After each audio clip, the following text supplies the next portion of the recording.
We're good. All right, welcome to the GGK Charity Quest. Wouldn't be a marathon streaming event here at Game Nights without severe technical issues at the front, at the get-go. But thank you for joining us. We are celebrating today our 1-year anniversary, streaming on this channel right here, playing all sorts of fun games with you all folks out there. And to celebrate this and to show our support of the community, which has supported us along the way, we are giving back to you all fine folks. We are supporting today, as part of our charity quest, the organization Take This. It is which is a organization dedicated to mental health in the gaming community and supporting and helping with the issues that many of us, even here at the channel, deal with on a day-to-day basis. And we'd like to give back to that. So we're going to be collecting donations all day for Take This. We're going to be streaming from right now, or 15 minutes ago, to 3 a.m., so a 12-hour streaming spree.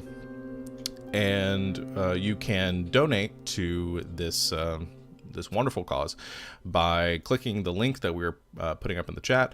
It takes you to Tiltify, which is where we're doing all this through and from, and you can put donations there. We've got our initial goal right now set to $500. As we go throughout the day, that might increase depending on if we get enough donations. And we've got a couple of rewards or incentives for you if you donate.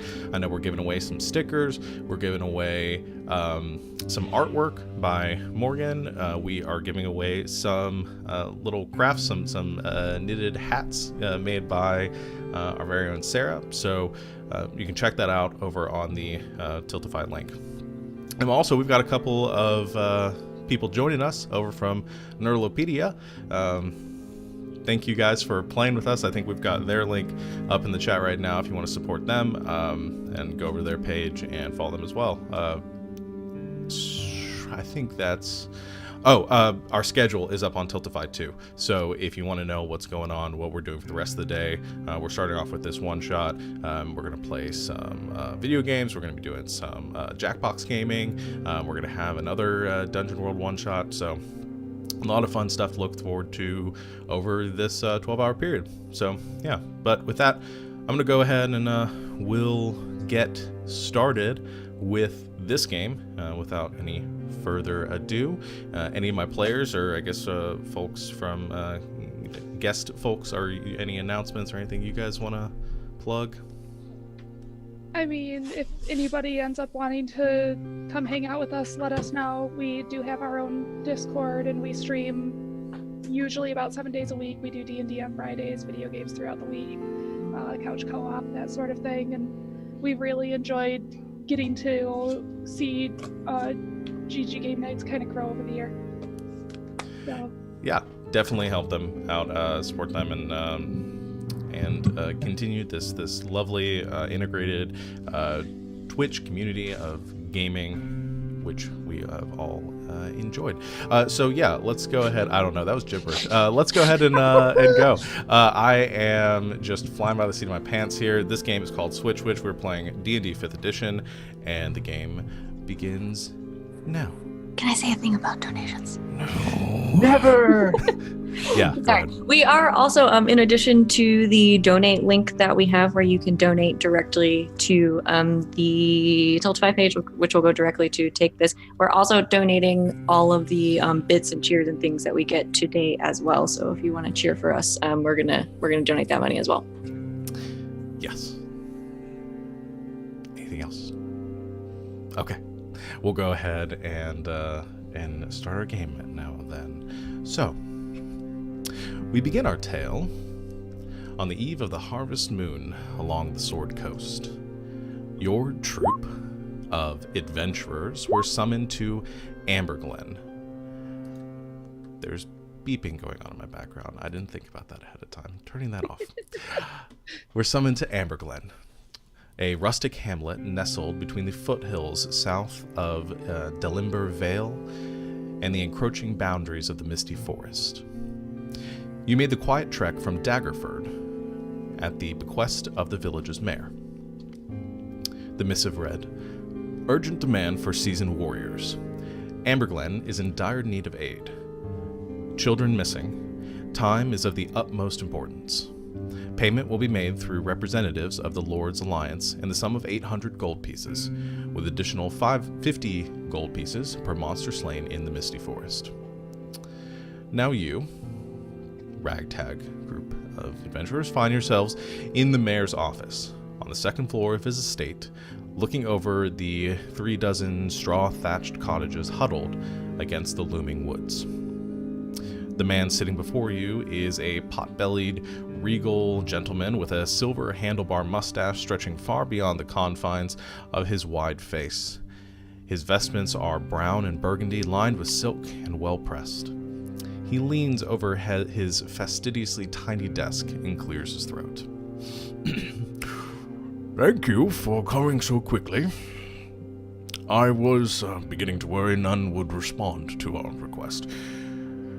That the reward would not be enough, but please, I know time is important, and I wish to do whatever I can to aid your investigation. How can I help? I would like you all to introduce your characters and sort of describe what they look like, how they're presenting themselves in this office. And we will start with our dwarven monk friend. Okay. Olinka is a shriveled raisin of a dwarf. She has long silver hair, which is kind of done up in this kind of up knot at the back of her head. She's got lots of little wrinkles all over her little face and her hands and everything. She's wearing simple clothes.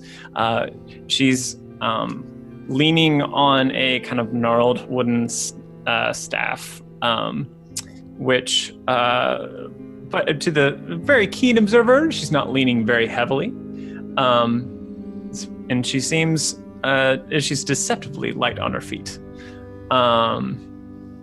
But that's good. That's good. She smells nice. Okay, we'll go next with our elf barbarian friend. Oh boy. Oops. Oh boy, wrong button. Oh, never mind, don't need a button. I thought I pressed a button. Anyway, yes. So Vestrin Sarkis, an elven knight of a noble family, generally wearing rather fancy clothing for one of such a violent nature. A long leather-style trench coat of black primary color with dark red facings. A fancy lighter red shirt with a little bit of a hint of gold or silver, maybe a bit of both. Black pants, knee-high boots, the standard sort of fancy clothing. Although there is a rather deep and unsightly scar down the right side of his face from brow to chin. Oh, and his hair's of a reddish brown, while he himself is only lightly brown. Lightly tanned. I said brown again due to the haircut description. Yes. And, yes, as I mentioned, he's Sir Vestrin. And the mayor, I think, says, Do admire your appearance very much so. It's good to see one other with such meticulous grooming in this two-horse town. And without a pot belly. Okay, what about our, let's go with our human warlock friend. Well, sure. Reginald stands, also a fan of fancy mustaches, is experiencing a bit of mustache envy from the mayor. Blonde goatee, otherwise looks fairly plainly dressed, looks like he means business. Also has a staff, but as he's, average height for a human, it's taller than Olinka's. probably the most noticeable thing about him is he has a pseudo-dragon perched on his shoulder that he will occasionally whisper to, feed little bits and bobs. And the pseudo-dragon's name is Uther, for anyone who is interested. Uther. Love it. Okay. What about our gnome rogue friend? Oh, okay. Well, Neslu Overcollar. She would be kind of perching on the side of the couch, kind of waiting. And she's a little bit on the short side, even for a gnome. Her auburn hair is kind of messy and swept up into a bun, just to keep out of her face. One of the more noticeable things about her is that she has a quite unusual complexion. She won't go into much detail about it, but even though she's fairly dark-skinned, she has white patches on her hands and on her face. And she's wearing kind of a soft, dark leather outfit. It's kind of hand-embroidered with a whole mess of things and different metallic threads. So some red, blue, gold, silver, whatever struck her fancy at the time. There's flowers, animals, zigzags, circles, just something to keep her hands busy when she's traveling. She has bright red circular spectacles on her face, but it's more of a fashion statement. She really can see quite well. And one thing that you might notice if you've been traveling with her for a while, I'm not sure if the group has been together, is that her cloak is on its lime green city side still, and she's got a belt of bells that would go away when she's doing her work. Love it. Love it. And then last is our lizard folk cleric. This is the fanciest bunch of people. I love them. Oh yes, I'm playing Nisha, a lizard folk knowledge cleric. Nisha is pretty tall. She's about 6'2", 200 pounds. And she has wonderful red scales and yellow frills all around her head. And then she has these bright yellow eyes, which are behind this large, very large pair of glasses, which she's always pushing up her nose because it's hard to find glasses that are built for a lizard face.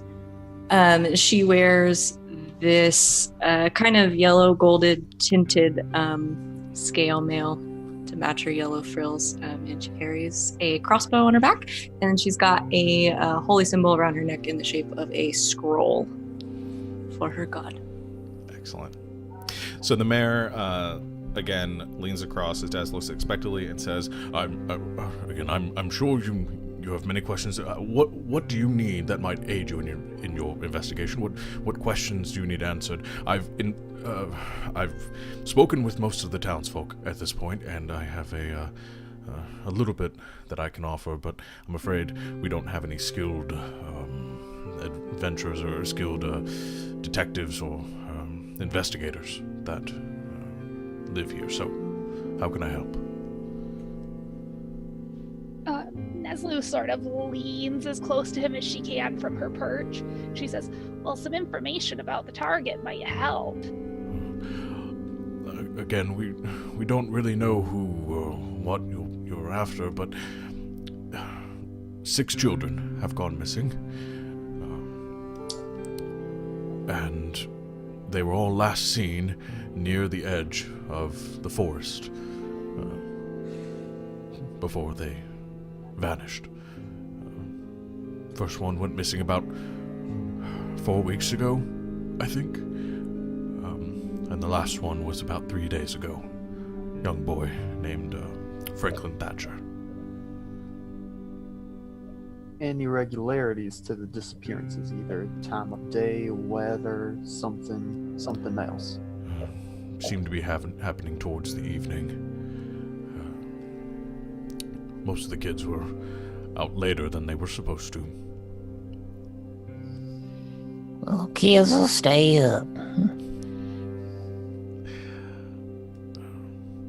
Any other questions I can answer? And you have free reign of the town if you need any investigating, but I think, based on what we've turned up, it must be coming from the forest.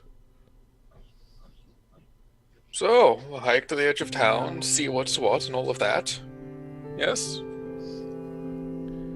Well, tell me this. Now, these kids, were they kind of juicier kids? We talking juicy children here?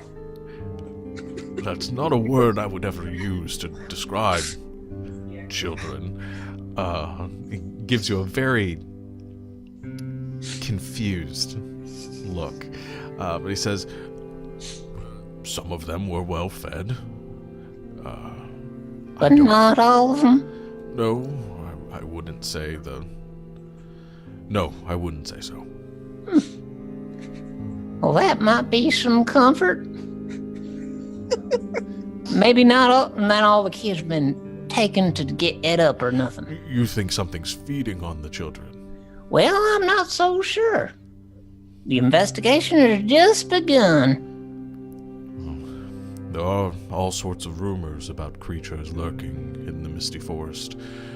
Beasts and witches and things of that nature. I was just about to ask what sorts of things are known to come from the Misty Forest. Well, we have the occasional goblins or something that'll turn up, wolves. Typical fare for a small town such as this, and we keep our militia well stocked to deal with incidents like that, but nothing as targeted or insidious as this. Typically, if anyone was attacked on the outskirts of town, we'd find a body or blood or something, but these children just vanished. Now, people hiding anything near the edge of the woods? Not that I'm aware of. Like little sneaky snacks? Sorry. Sorry. It's possible. Little sneaky snacks. It's possible. I don't know. I don't keep a ledger of everything that goes on in the town. I try to stay well informed, but I don't know. I don't know why they would keep snacks. Well, sometimes kids are a little mischievous and they're not allowed to eat treats all the time, so sometimes they like to pilfer them out of the little jars in the kitchen and get them out there so we can enjoy them betwixt each other. So, but I mean, if you don't know, why are those kids going out there? Y'all don't have no playgrounds in town or nothing? No, the city zoning commission hasn't approved the latest playground. That's a request. crying shame. Yes, unfortunately, but most of the kids seem to wander out in the fields just to the south of town. And many of them do enjoy to play in the forests. But None of those kids to the south get eat up or taken. I don't know. They're getting. That's where the children disappeared. Oh, at the south. Okay, now we're cooking. Well, hopefully not the children. Hopefully not, but we'll see. Now, do any of these kids have anything like in common? Are they all of one race? Are they of the same like type of merchant class? Are they poor? Socioeconomic background, education level, or so. Aside from the fact they're all missing. That We would do be the miss one it thing terribly. they all have in common. No. Most of the denizens of the town are human, and all the children that have gone missing have been human so far. I don't know of anything in common between their parents or families. Most of the folk that live here are farmers, tradesmen, simple folk. I don't know of any similarities off the top of my head.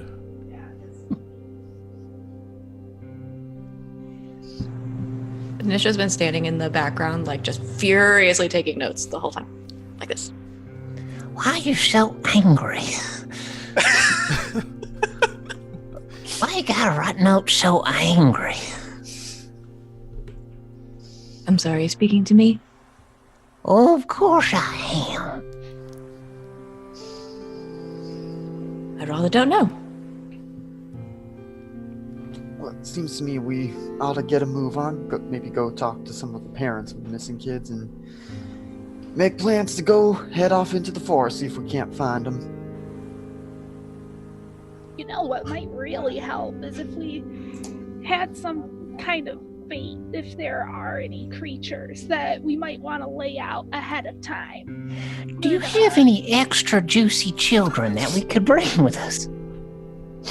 I was thinking more a side of venison or something, but you know, a child could work. Well, I don't mean to sound rude, but we do have 2 members of our party that are child size. I'll do it. Get some venison, pad them up. Let's get another venison scarecrow. I'm into this. Yes. I think this is a fine idea. Could we buy some children's clothes somewhere in town? Is there an Oshkosh Bagosh somewhere nearby? No, it closed down when the Sears moved out. We haven't had. What a shame.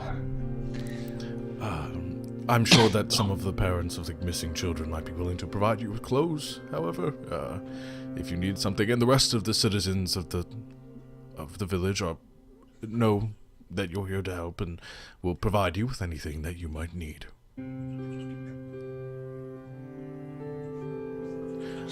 A looks outside, and you can see that the I think it's getting sort of later in the afternoon, like early evening, and he says, You best be moving quickly, though.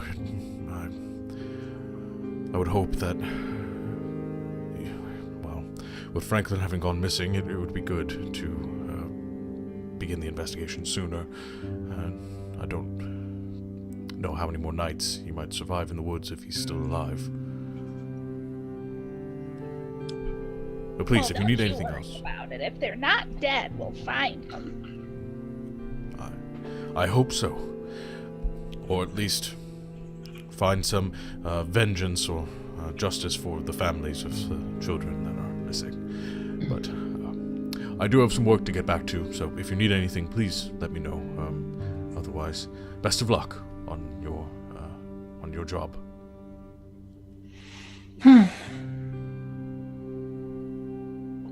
Right. Well, getting to it then. Yes. Agreed. Out the door. okay. As you all step out the door, suddenly everything goes dark. Oh, the cataracts. They done caught up on me. I don't think it's the cataracts. I can't see either. Oh, And that's comforting in a weird way. as you open your eyes, you find that the darkness extends outside of just your unconsciousness, as the moon seems to be the only light coming from overhead. You all find yourselves rousing in a glade, trees towering over you on all sides, a light fog clinging to the ground, and the only light coming down from the full moon that is cast down on you from above.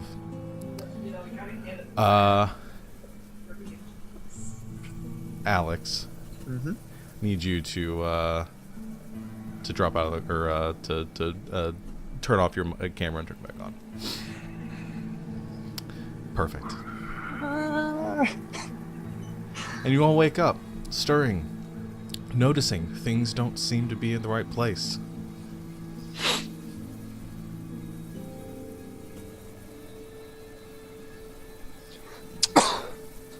This is. I have a beer. Who am I? I'm pulling it up right now. So we have Neslu, who is now the Dwarven Monk. We have Reginald, who is now the Elf Barbarian. We have Vesrin, who is now the Gnome Rogue. having to get the names. Nisha, who's now the human warlock, and Olenka, that is now the lizard folk cleric. Oh, Well, this is mighty odd. what is happening? That's a good question. I feel really short. You seem very short. Everyone seems very short. Why are you me? Rika. Right now, I gotta keep straight Husu, because then. Just jump right in. Yeah, you see your own body. You see yourself standing like around the clearing and around this patch of earth that you were all in, this circular patch of earth that you were all lying down and are now sitting up in. Oh, I look really good for my age. My dad didn't like, old sucks. This is... Never had these before. Patting his chest, her chest now. Oh, Reginald, I never noticed that bald spot before. Your hands off. I have a bald spot? Okay. I think some basic rules are probably in order. Keep your hands where, keep your hands not to yourselves. Don't get grabby. Don't get touchy. Something is clearly going on here. I don't seem to understand magic as well as I used to, so I have no idea what could have been causing this. Oh. I'm sorry. Who is in my body? Oh, that's me. Okay. Who's that? It's the gnome. So I appear to have grown a little bit. It's interesting. Glad I didn't do it all at once, though. I'm a little bit afraid of heights. I know what you mean. And then... My frills. My frills. What does this mean?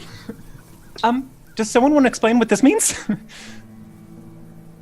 Does this go down? Eventually. How do you all survive with this skin? With lots of moisturizer. It's so soft. I mean, it's nicer to hug. I suppose. Do you want a group hug right now? Wait, That's not what I was saying, but I'm concerned with where we are. One second. Thank you for using a picture of Mama Coco. Yeah. I'm sorry, that just completely... Yeah. Okay, so you kind of look around your surroundings here, and you are all sitting in there, now standing in this circular patch of earth. Surrounding you on all sides are these stones that are arranged in a perfect circle around your current location. Within the circle, the grass is dead. And all across this earth, this dead earth, you see they are strewn with bones of small birds and rodents. Children? No children-sized bones. But you seem to be in the middle of the forest right now. Tall trees looming, kind of towering over you. The fingers of the branches just barely forming a canopy above you through which you can see the moon. Neslu reaches down and snatches up a bone and starts smelling it. Okay. What are you trying to discern from the... Well, I heard that dwarves have a really good sense of smell, and I was trying to see if they might, if I might be able to tell what kind of animal this is and when it died. Honey, I haven't had a sense of smell in so long. Go ahead and make a perception check.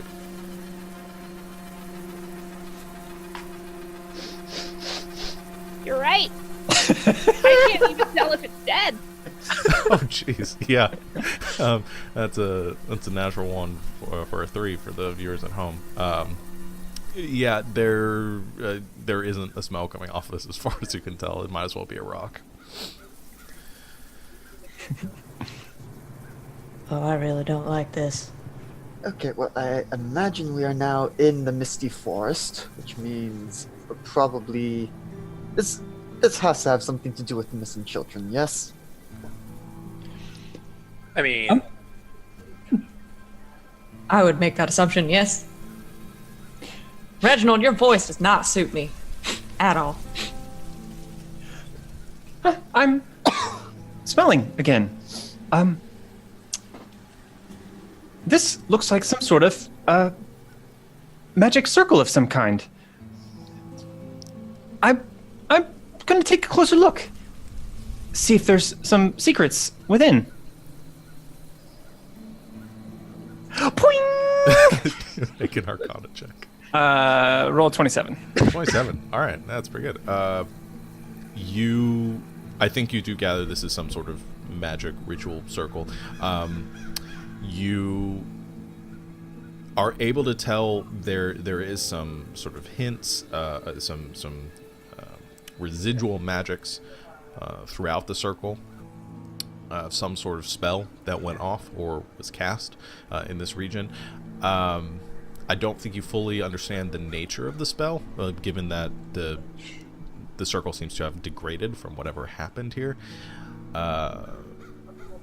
But it looks like there was probably some sort of glyph or something that went off in this location very recently.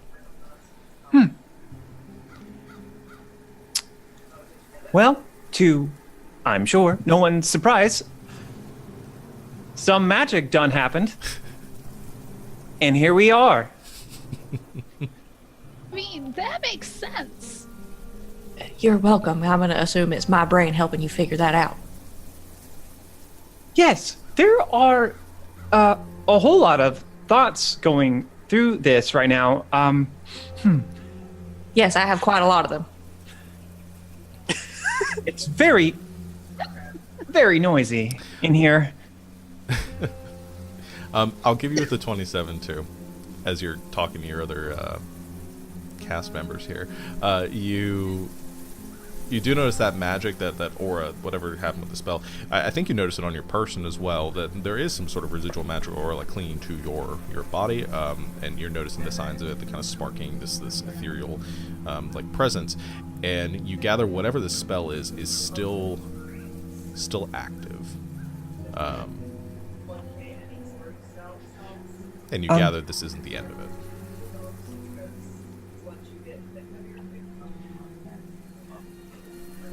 I think to no one's surprise, we're enchanted.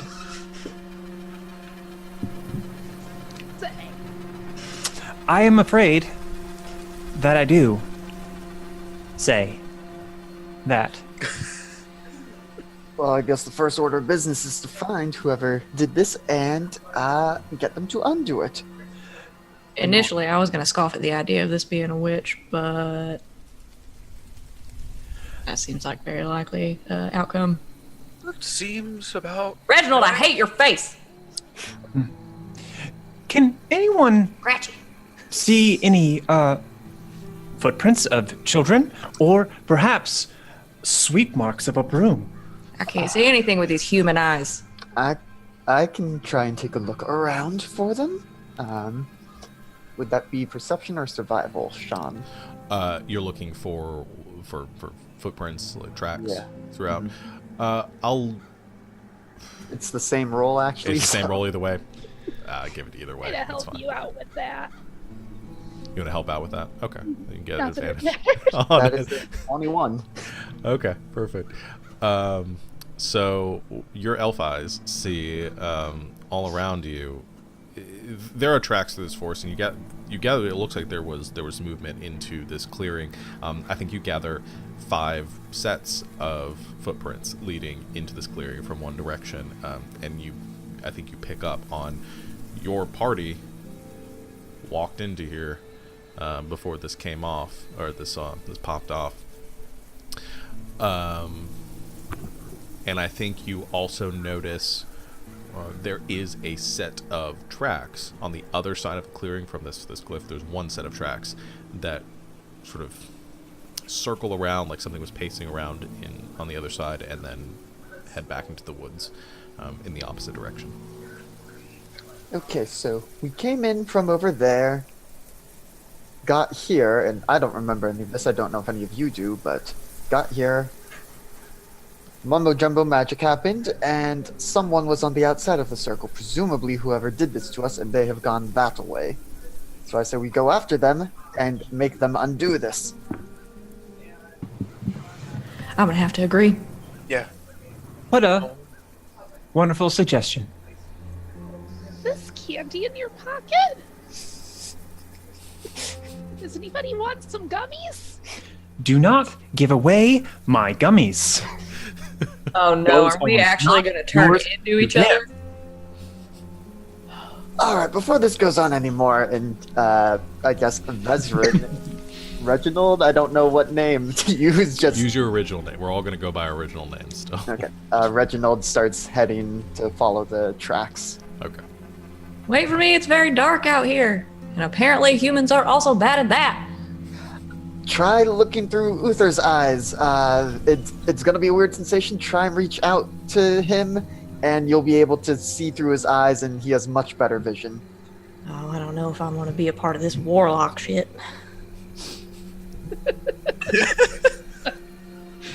I do think That's right. I think you do sort of instinctively focus on.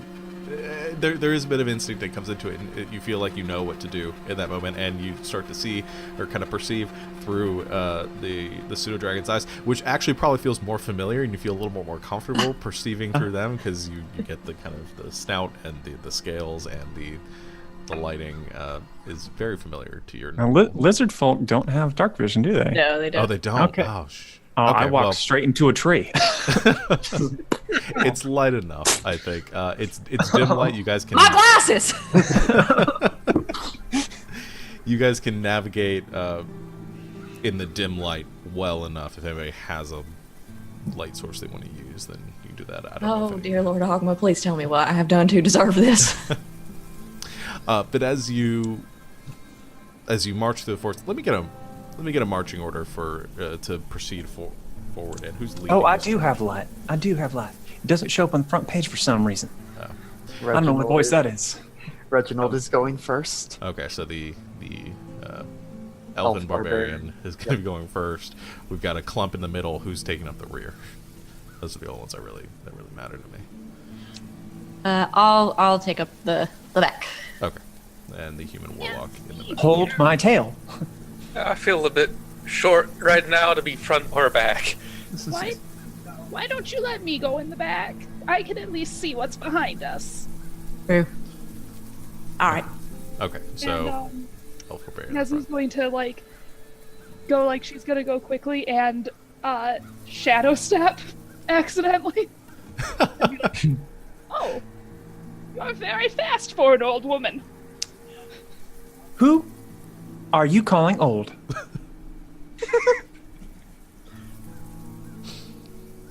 You're only as old as the asses you can't kick. I stand by that. All right. Pretty good. So as you proceed through the forest, following these footprints, they kind of come in and out, and it's not a perfect trail to follow, but I think gives you a general direction to go in. Reginald. I think you all begin to notice a few things as you get deeper into the woods. There are, at different intervals, hanging from the trees, objects that you begin to pick out in the darkness in this dim light. You begin to see these effigies, sort of Blair Witch style. These bones and other like branches and things that are woven and strewn together with pieces of sort of vine and the innards of animals and things like that are hanging from the trees at different intervals, and they become a little more frequent the deeper that you continue heading in this direction. Oh, this is fascinating. I wonder if this is some kind of religious ritual. Maybe an altar. I'm getting confused as to which one of you was the religious person. You turn Me. to the the lizard folk, who is kind of absentmindedly grabs some of the innards that were kind of tying everything in. It's like gnawing on the jaw. Okay.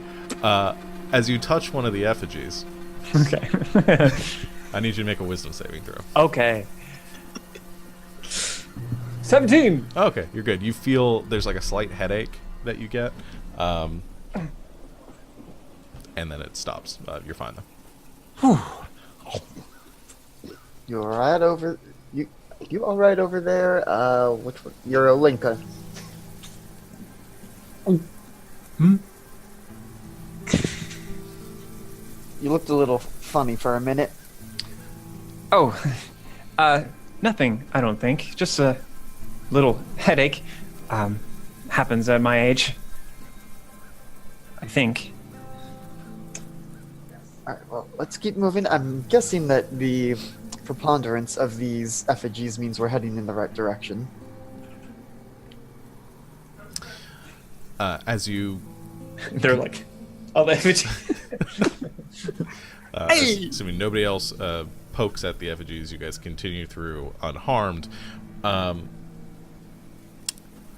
the front, elf friend, you notice first, and then the rest of you with dark vision, I think, get this shortly after. You begin to notice some lights, not directly in the direction you were initially heading, but maybe a little bit off to the side. You see what looks to be a lantern or something sort of swinging off in the distance. Alright, there is some light up ahead. I don't know if that's a residence of some sort out here in the woods, or some kind of spooky monster trying to lull us away. Go check it out. It could potentially be both. Yep. True, yeah, no, it could be both. Alright. That away then. If it tries to eat us, that long stick with the metal bit on the end, yeah, that's the thing you hit them with. I am aware. My stick doesn't have a metal bit, but Let's I'm get familiar angry. with the concept. Angry. Okay, I can try that. So you go to follow the lights, or whatever the light source is, and as you follow them, you get the impression that it might be somebody carrying a lantern, because it does seem to be moving a little bit further away. But you do seem to gain some ground on it. It's not moving very quickly.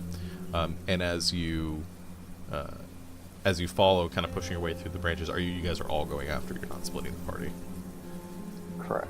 I don't think that Yes. we're splitting. Sorry, what did you say? I don't think that we're splitting. Okay, good. But Neslu is going to kind of try to be quiet about it, and when they get close enough, using her newfound shadow step, is going to jump out ahead of that person. Okay. So you begin to get a little bit closer to the point where you can see the lights still obscured through the undergrowth and the trees of whoever is ahead of you. And I think you do reach a point where it's like 60 feet where you can jump ahead, so just on the edge of your dark vision. And you use your shadow step. What is that like? Or I don't know if what does that look like? So, I haven't played a monk, so I'm going to read right off of the thing. Okay, perfect. But at 6th level, when you are in dim light or darkness, as a bonus action, you can teleport up to 60 feet to an unoccupied space you can see that is also in dim light or darkness. You then have advantage on the first melee attack you make before the end of your turn. Okay, so I'm imagining sort of like you kind of fall into the shadow and then just like pop Yeah. up on the shadow on the other Yeah. side. Okay, I think it's like a drop of ink in water, just kind of, I like that. and then kind of reforms there or something. Okay, so you get close enough, and then you watch as Dwarven Grandma just kind of drops into the earth, and then Neslu, you pop back up, just on the other side of where this light source is, and you're a bit closer now. And you can see there's not a person there. What you see is an orb of light, this glowing orb that seems to just be hovering through the air, sort of swinging through the air in front of you. And you can hear your companions sort of lumbering through the forest towards it. You probably have enough context at this point to realize this is a will-o-wisp that your party is currently following. The rest of you that are following, however, as you are crunching through the forest, Crunch. there is a lurching sensation underneath you. And you hear the cracking of branches and wood as something gives, and you all begin to fall into something. I need you all to make dexterity saving throws. Zoinks! Does my danger sense apply to this? 12. On effects that you can see, such as traps and spells. Yeah. No, I'll give that to you as your danger sense. Thought that I was the one that was gonna get in trouble. Well, that's not great. That's 10. You also rolled a strength save. Oh. FYI, but I think it would have still failed. What's your dexterity? Yeah, no, Dex is only 2, so that Yeah. would be 5. So, who rolls a... you just had to be a 13. Nope, fail. I rolled a 21. Okay, so who's falling right now? That's the lizard folk cleric and the elf barbarian. I also need our human warlock to turn off their camera and to turn it back on again. I was just figuring out where stuff was. Okay. I was safely not falling a second ago. Once you become the elf. All right, that puts Savannah. You are the elf. Oh, heck. Nestle, you are the lizard. Vesserin, you are the monk. Ryan, you're the human, or the warlock. All and right. Alex, you're the rogue. Am I following? Or So you are standing? following. Yeah. And suddenly the two of you are plummeting down into this pit, and Different bodies, same fall. you both take.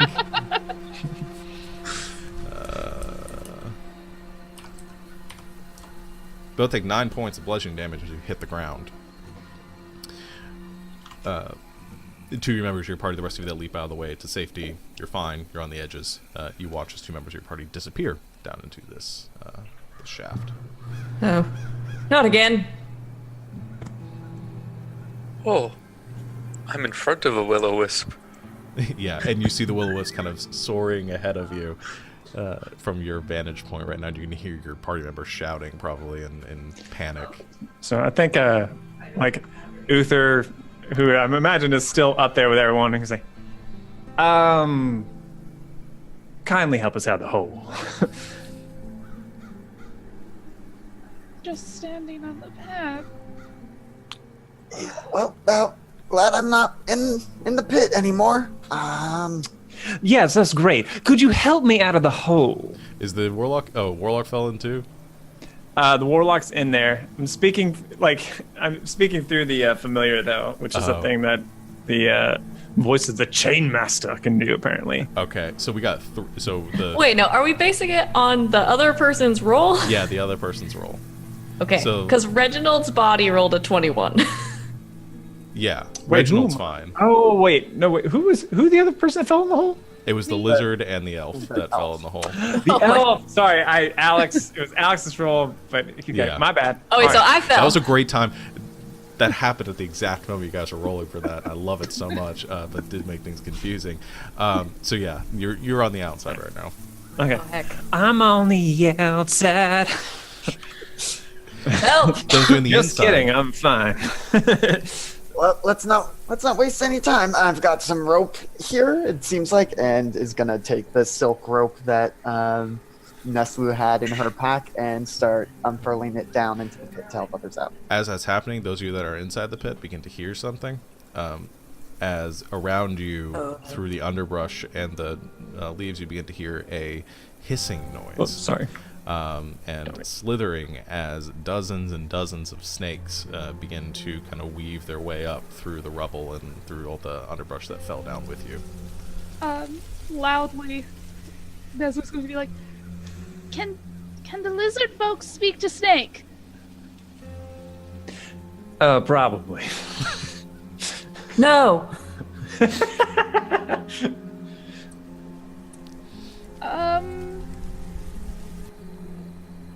Right. Sorry, what a weird question to ask. What's going down there? Do they look like dangerous snakes? Can I dangerous. can I roll to see if they look like venomous snakes? Oh yeah, you could make a nature check. Oh heck yeah! Now I'm Those good of at you nature. Those of you at the pit. Oh, 13. Hey, 13 also. Oh. We know exactly the same things about snakes. Okay. I'd say by the banding and by your experience, these do look like venomous snakes. And as they begin to swarm, We've got to get out of here. they begin to lash up towards you. Anything that you want to do in reaction. I'm not going to go into a full initiative order with these, but the rope is being lowered down. I don't think it's quite down to you yet. Those of you that are up top of the pit that have dark vision can kind of see what's happening beneath. Does anybody have anything they want to do in reaction to seeing these swarms of What kind of weapon do I have? snakes? I kind of shout and wave my hand at the snakes and cast Sacred Flame at my feet. Okay. Yeah. The snakes will make a dexterity saving throw. I think so. I'm learning things too. Yeah, dex save. I think this will be out in the open. That's fine. So dexterity save. Well, that's a 19. Whoa. Very dexterous snakes. I think that beats the. I assume that beats your save. Yes, they make it. Okay.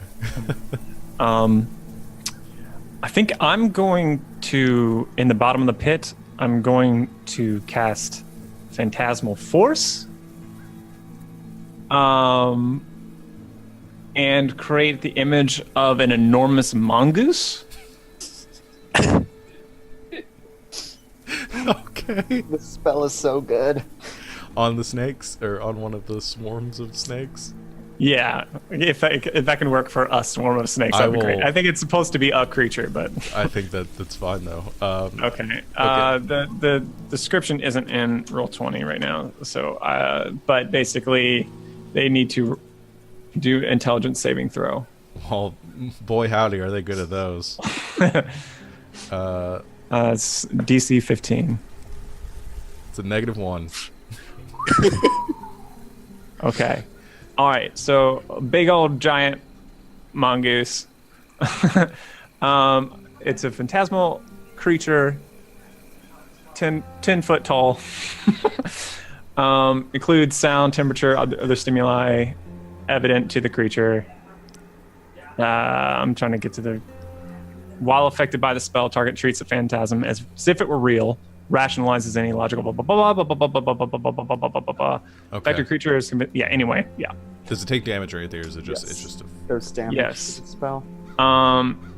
It can take damage each round of my turn. The phantasm can deal 1d6 psychic damage to the target if it is within the area, basically. okay, but they're afraid Or of it. by attacking. Yeah. Okay. Well, All they right. don't have to be afraid of it if you choose. It's not. I think they're very afraid of this giant mongoose that is now attacking them. So here's what I'll say: half of the poisonous snakes now kind of just very quickly dart out of sight, kind of off to the corners of the pit and back underneath the rubble, getting away from this, trying to get away from this mongoose. It's like I'm a mongoose. I don't know what they sound like. Yeah, whatever sounds mongoose. They're like Mongoose. ribbit. I don't know. Meg. Okay. The other half, anything you're gonna do, Miss Barbarian? Yeah, I guess I'm going to grab best friend's halberd. You have a halberd? Yeah. And just swing it, not knowing what I'm doing, but very strong, down towards the rest of the snakes. Okay. Make your attack. Oh gosh. Oh no, I don't know what I'm doing. 10. That somehow misses the swarm of snakes that seem to part out of the way, or you hit the ground. Maybe it hits one of them, but not enough to do any damage to the swarm as a whole. And I think they lash up towards you at that point in retribution as a few strike out in your direction. So they are going to make a bite attack at you. Oh, this is terrible. Why would anyone choose to fight like this? It's a 15 to hit, though. Too far That away to see. is my armor class, so yes. Ooh. Oh yeah, I forgot you're dealing with the wisp. All right, Oh, no. make a I'm Constitution sorry, save. Vesserin. Make a Constitution saving throw. No! Oh, This no! is like the perfect storm here, isn't it? 7. That's 6 piercing damage, and I'm so sorry. 17 poison damage. Oh, heck. That was a heck of a roll. I have there. anything for that? You're not the Where are you dwarf. right now? I'm the barbarian. Probably not. I don't think so. Okay. Okay, at this point, the rope is now down in the pit with you. If you want to start scampering And I'm gonna up. say it's been suitably tied off because both Reginald and Nestlu's bodies have negative strength mods, so Yeah. they're not gonna be much help in pulling people up. I start climbing for my life. I am not far behind. Okay, you guys two begin to climb out of the pit away from the snakes. I'm not going to have the snakes make attacks of opportunity. They're being defensive. They're not trying to attack you as you leave. You fell into their home. So, cutting over to our dwarven friend that is over by the will-o-wisp, are you just letting it fly off, or are you... So, I'm not entirely sure what a will-o-wisp is. Oh, okay. It's it's just this kind of floating, like, spectral, glowing form. I'm trying to think of good context. But yeah, it's this sort of amorphous, glowing ball that is just drifting through the air. Would your... Did you ever play Warcraft 3? No. No? Okay. Let's see, you started off as the barbarian. You might not know what a will-o-wisp is in character either. So let's just say there's a glowing orb thingy that is now drifting ahead of you. It's not attacking, or it doesn't look... it's not threatening you in any way at this point. I'm gonna cat at it and try to grab it. Okay. Maybe I'll try to climb a tree to leap at it as a height advantage because I'm not the tallest right now. No, you're not. Okay, you can make an attack at it. I'll give you your advantage on the attack because of the... Yay! Thank you. I forgot your name, but that is in my body right now. An attack for trying to grab It's it? been a lot. Oh, you're just trying to... sorry, Yeah. you're trying to grapple it. Okay, yeah, make an athletics check. Okay. Oh, hey. Good muscle dwarf. That is very good. However, as you wrap your hands around it, it just sort of phases through your fingers like mist in the air and just continues on its trajectory. It's like the laser pointer. Kind of, yeah. Yeah, but it is spectral, and I think you do get this... I think there's this like sparking to it as you touch it. It almost feels like a cloud of electricity. Almost, and you get kind of a static shock as it happens, and then it sort of spins through the air and kind of zooms off towards the sky as you touch it. Well, shit. The rest of you climb safely out of the pit. Well, that was exciting. How do you live like this? The snails are interesting. Not as rough as I thought. No, they're pretty supple. I'm Kind of sorry. like a snake skin boot. Can we not talk about my scales, please? Yeah, I think that falls under the no touching rule. Well, it's gonna be sort of hard not to touch them. I'm made of them. You get Vesserin, the you're idea. very pointy. Where is Vesserin? Oh, Are they the dwarf now? Yeah, where is my body? I don't see just walking back. I couldn't catch the thing. I'm sorry. The thing? The glowy ball.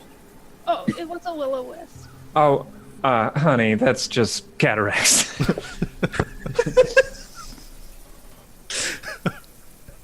Oh. Don't even pay no mind. Well then, Nisha, do you think you can pick up the trail again? Seeing this little wisp got us off track? I could try. Is there anything I can do? You did get bit by a lot of snakes. Who got bit by a lot of snakes?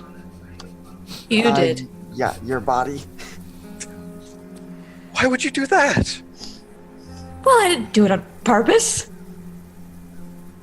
Did you get angry? I mean, a little bit. I'm not sure I understand the question. I did try to hit them. I fight angry, and then the spirits help.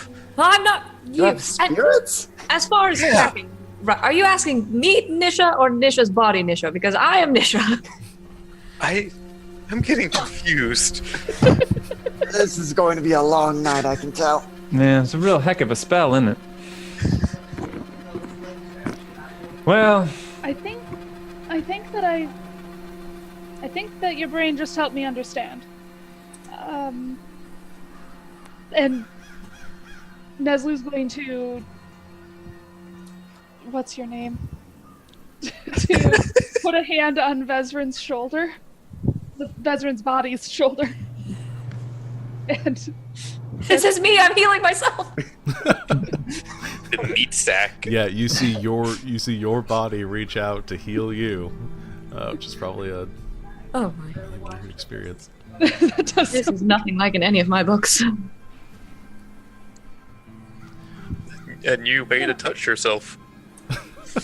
Magic is weird. I don't think that I like it. It's not for everyone. It feels tingly. And I think as you're healing and you begin to look around for the trail again, I think you hear some crunching as something approaches through the underbrush. And out of the darkness, you see a tall, actually fairly hulking shape. Seems to be matted and covered with fur, wearing a tattered cloak of some sort that almost obscures their face. And as they step forward again with this big hunching form, you see two arms almost dragging to the ground. And it stops as soon as it enters this clearing that the five of you are standing in. And as it tilts its head back, you can see poking from underneath a long white beard, a protruding sort of snout, two curled tusks almost from underneath, but the massive head of a goat with two kind of slitted goat eyes stares at you from underneath this cloak as this large goat man steps into the clearing and cocks his head towards all of you and takes a nervous step back and goes, That's a real handsome beard you got there. Vestrin, should I hit it? I don't know. Those don't look like the right feet. Does anyone speak goat? Well, she didn't speak snake, so I don't think that she speaks goat. I most certainly do not. No, I don't think she does, but I do remember when I was in her. I very much dislike this whole experience. That she can't. I think she can just magically learn a language. What? You were to channel that divinity. Can I? She can what? Is that Oh, heck, wait, yeah. It's... I don't know if it's languages. It's one of the channel divinities. Yeah, read thoughts. Wait, There's another one that lets you learn a... I It's a proficiency. Is it goat a language? Oh, knowledge of the ages, yes. As an action, choose one skill or tool. I guess not. Skills or tools. Blam blam. My bad. I just saw proficiency, I guess, and I was like, okay, I understand how this works. The goat begins to take a step back as it's trying to sneak away at this point, awkwardly out of the clearing. Ooh. Now hold on there. Bye bye bye bye bye bye bye.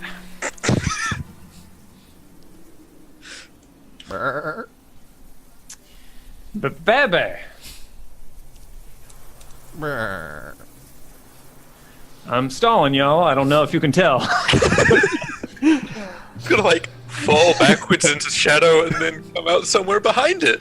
Oh, I can communicate telepathically with a creature I can see within 30 feet of me. Yep. Just kidding. Hey, bye-bye, my friend. It won't be able to speak back to you, though. Or not Sorry. telepathically. I was going to say, bye-bye, where's this witch at, bye-bye? Why don't you show me the way, bye-bye? The goat stops, and as it started to turn around, it sees the dwarf pop up out of the shadows behind it, and it gets a little bit more spooked and finds itself surrounded. And it looks at you, Olinka. Curiously, Olinka in the warlock's body, and said, it doesn't speak back, but I think it just nods its head towards you very slowly, just.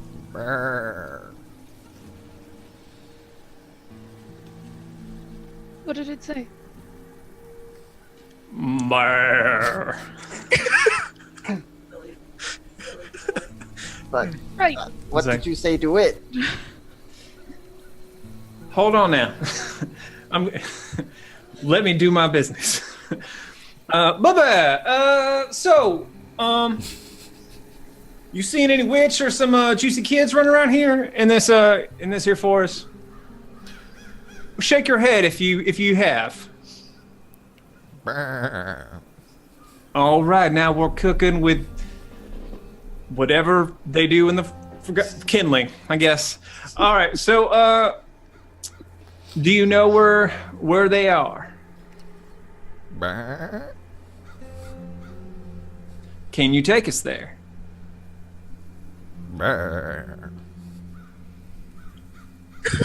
Will you do it right now, Bubba?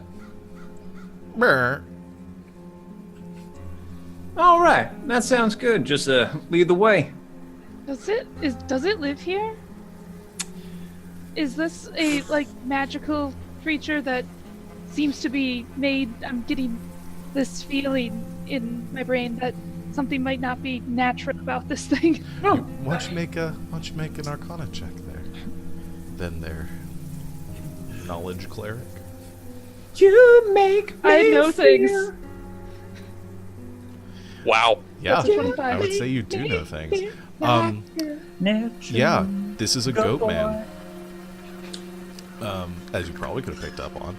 But it is a monstrosity creature, usually created through dark magics and things of that nature, transforming, or it's part of a curse. I think you recall, are gifted by your knowledge deity. But yeah, it's not a natural occurring thing.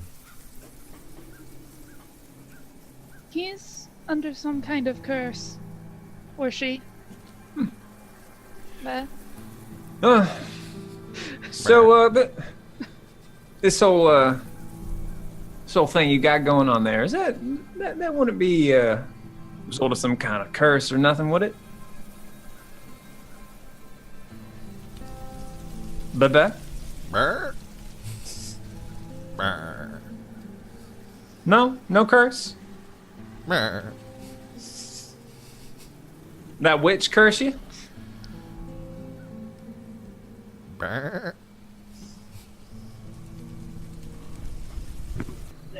Cool. Is it friends with the witch? Not telepathically. TBD.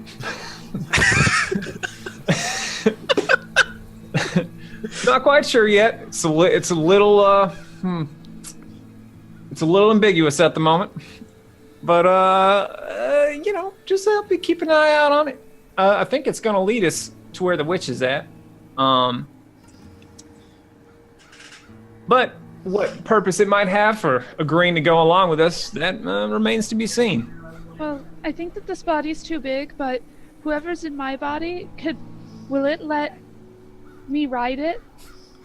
I mean, I can try and make that happen, but it seems I don't entirely see the point of it.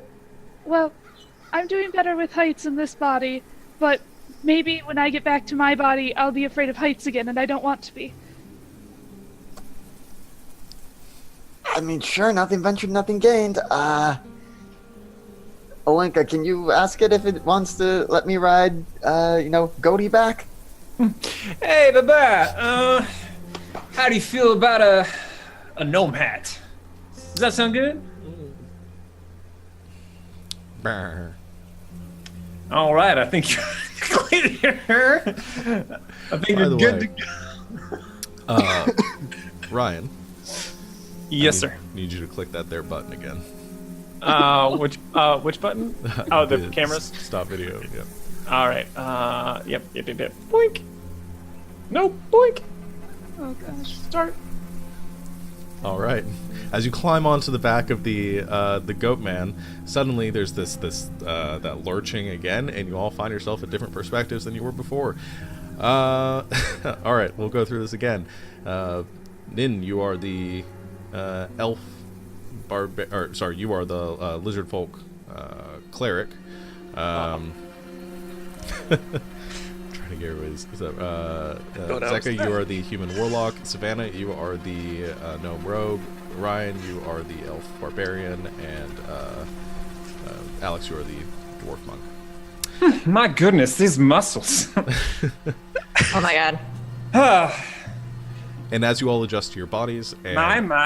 are being led through the forest by this goat man, and I'm not touching, hands above the head.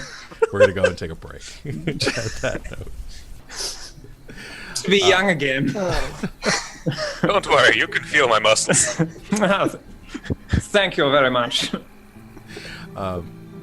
So I'll let you guys get accustomed to your new forms, and we will be right back in a few minutes for the second half of this adventure. So stay tuned, everyone. Back now. We had another little hiccup. I think I isolated the problem, and I will not do that anymore. So if we are back, thank you all for watching. Awesome. We will continue with our show. Thank you for the donations that we've received so far. We've had some awesome supportive people out there that have, I think we've already raised $175 at this point. So that's great. Keep it up. And we've got some rewards that are available in the channel. Again, if you click on the link that's coming up in the chat every so often, you can see the different incentives that we have. If you donate $10, we are giving away stickers. The first 25 people to donate $10 or more. $50 or more. I think we've got a piece of art that will be claimed by done by Morgan. Be claimed by the first person that donates $50 more and claims that. And then we've got a couple of hats we're giving away to that have been knitted by Sarah. So anyway, thank you. But we'll go ahead and get back to the game itself, as we had another switcheroo at the end of, or just before the break. I'm going to start my timer again now. And you are, I guess, who's riding on the back of the... Me! Okay, you are now riding on the back of the goat man. Oh dear. As he is sort of stumbling through the forest, leading you all, presumably, towards the direction of the witches, or whatever you might be going to fight. Assuming witches. I think everybody's assuming witches at this point, right? given the name of the stream. So let's pick up there as the forest breaks in front of you. You find yourselves all standing before a cave, which stretches before you like the yawning mouth of some colossal beast. There is a stench that seems to be exuding from within as a sickly warm breeze carries out in a rasping wail. Along the edges of this cave, further indicating you're probably in the right place, you see dozens of these bone effigies that are hanging from the exterior, which twist and shift in response to this breeze. And from inside, there is a soft crimson glow that is available, or that is visible from within. Well, this feels particularly witchy.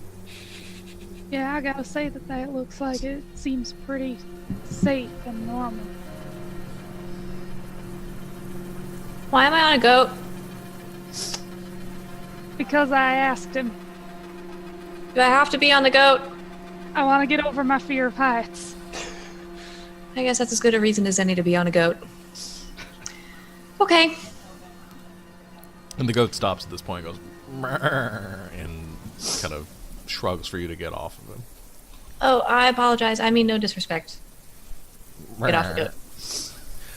And as Thank you for your kindness and hospitality, goat person. the goat backs away from the cave entrance, seemingly spooked by it. Well, thank you so much, goat man. Person, I'm not really sure, didn't check. It's not my business. Fantastic. So here we are at this cave, this mysterious cave. Crimson light. That sounds evil and spooky. Well, I think I'm gonna be able to help us get a bit closer if we want to try and sneak up on this dang old witch. I think I can also help with that.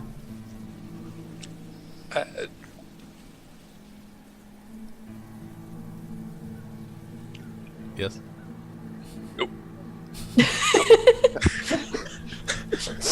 All right.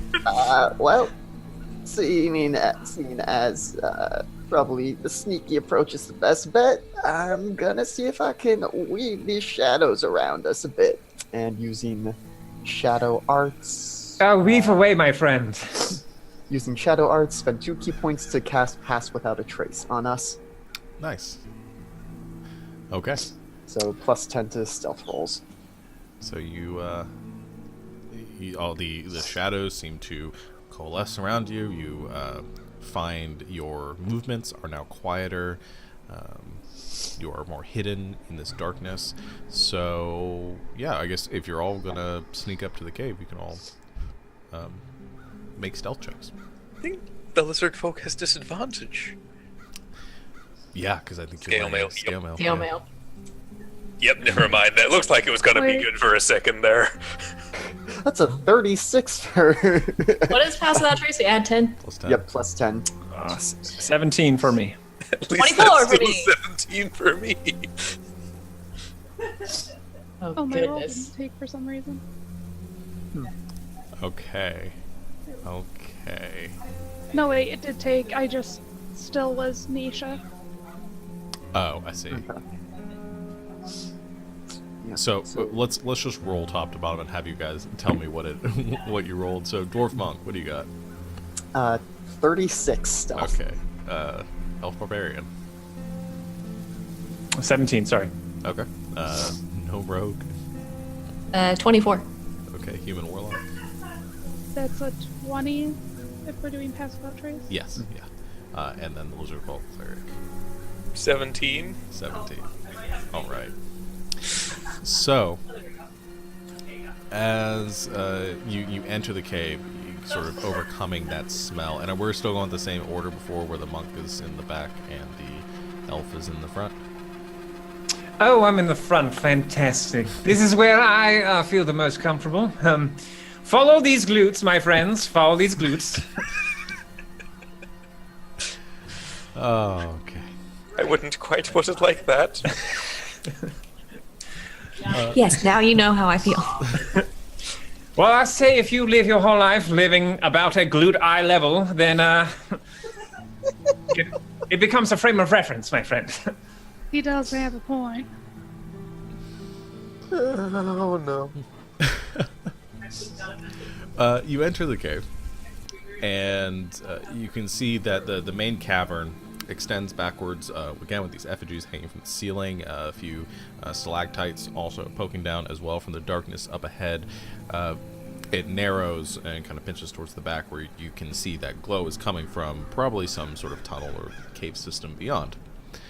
There are also, all around you, hanging from the stalagmites and or stalactites and the rocky cave ceiling, these like strands of, almost looks like webbing, but not kind of formed into spider webs like you would expect.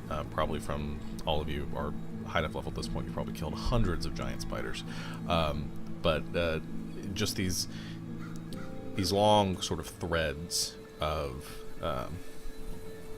string-like or web-like material that are hanging from the ceiling.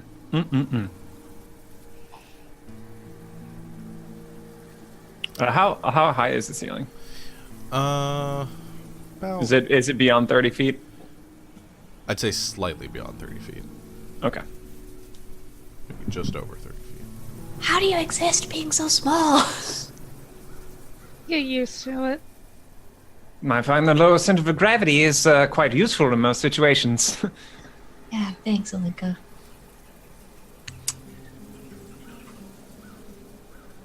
But, what do you think these things are? And I'm just gonna... what do I have? Sword? Do I have a sword? Halberd. Halberd. All right, halberd. And I'm just- axes and all right, I'm gonna just poke a strand with the halberd. Okay. So you poke a strand with the halberd and it sort of sways a bit. As you pull the halberd back, it is stuck to the end of it. Like it does seem to be No, Oh, well done. it's sticky. adhesive in nature. Yeah. Can I try to take a closer look?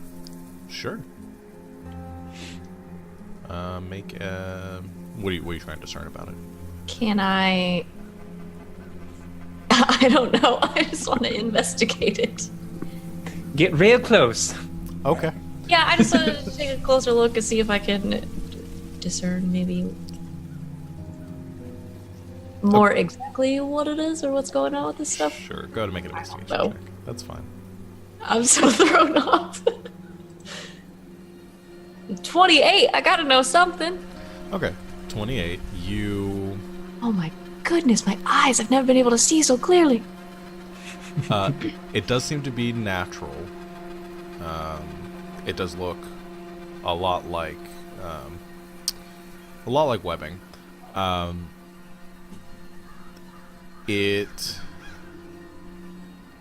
trying to think of anything else you might gather from here. It seems to be adhered to one of the stalactites on the ceiling. As far as you can tell, none of these seem to be, or at least the ones in your immediate vicinity, don't seem to be attached to any sort of mechanisms or any pieces. You're not getting any indication there's any like traps or anything connected to it. But they do look like they're like natural in construction, like a creature might have made it. Can I wrench the halberd free? Yeah, make a strength check. Okay. Wait. So you don't click the numbers. What do you click then? It's a saving throw. You're supposed to click the numbers, right? No, I think you just Click the word. Oh, just the word? Yeah. Okay. That's That's a not save, though. That's a save. That's not a check. Oh, the word. Gotcha. Now, the word on the left. Okay. Sorry. So, drop. What's my drop 3 from that? Okay. So, 14. 14. Okay. It takes a bit of doing, but you pull it off the end. Okay. The webbing or this filament seems to be pretty sturdy. Did it get it twang up after it got wrenched free, or did it just kind of like? Yeah, I think a bit. It kind of like it bounces a bit before going back to its resting position. Okay. Did it get tangled up with some of the other ones? and as it's swinging around like a pendulum? Yeah, I think the. I don't know how close they are together, but they're pretty far apart. Okay.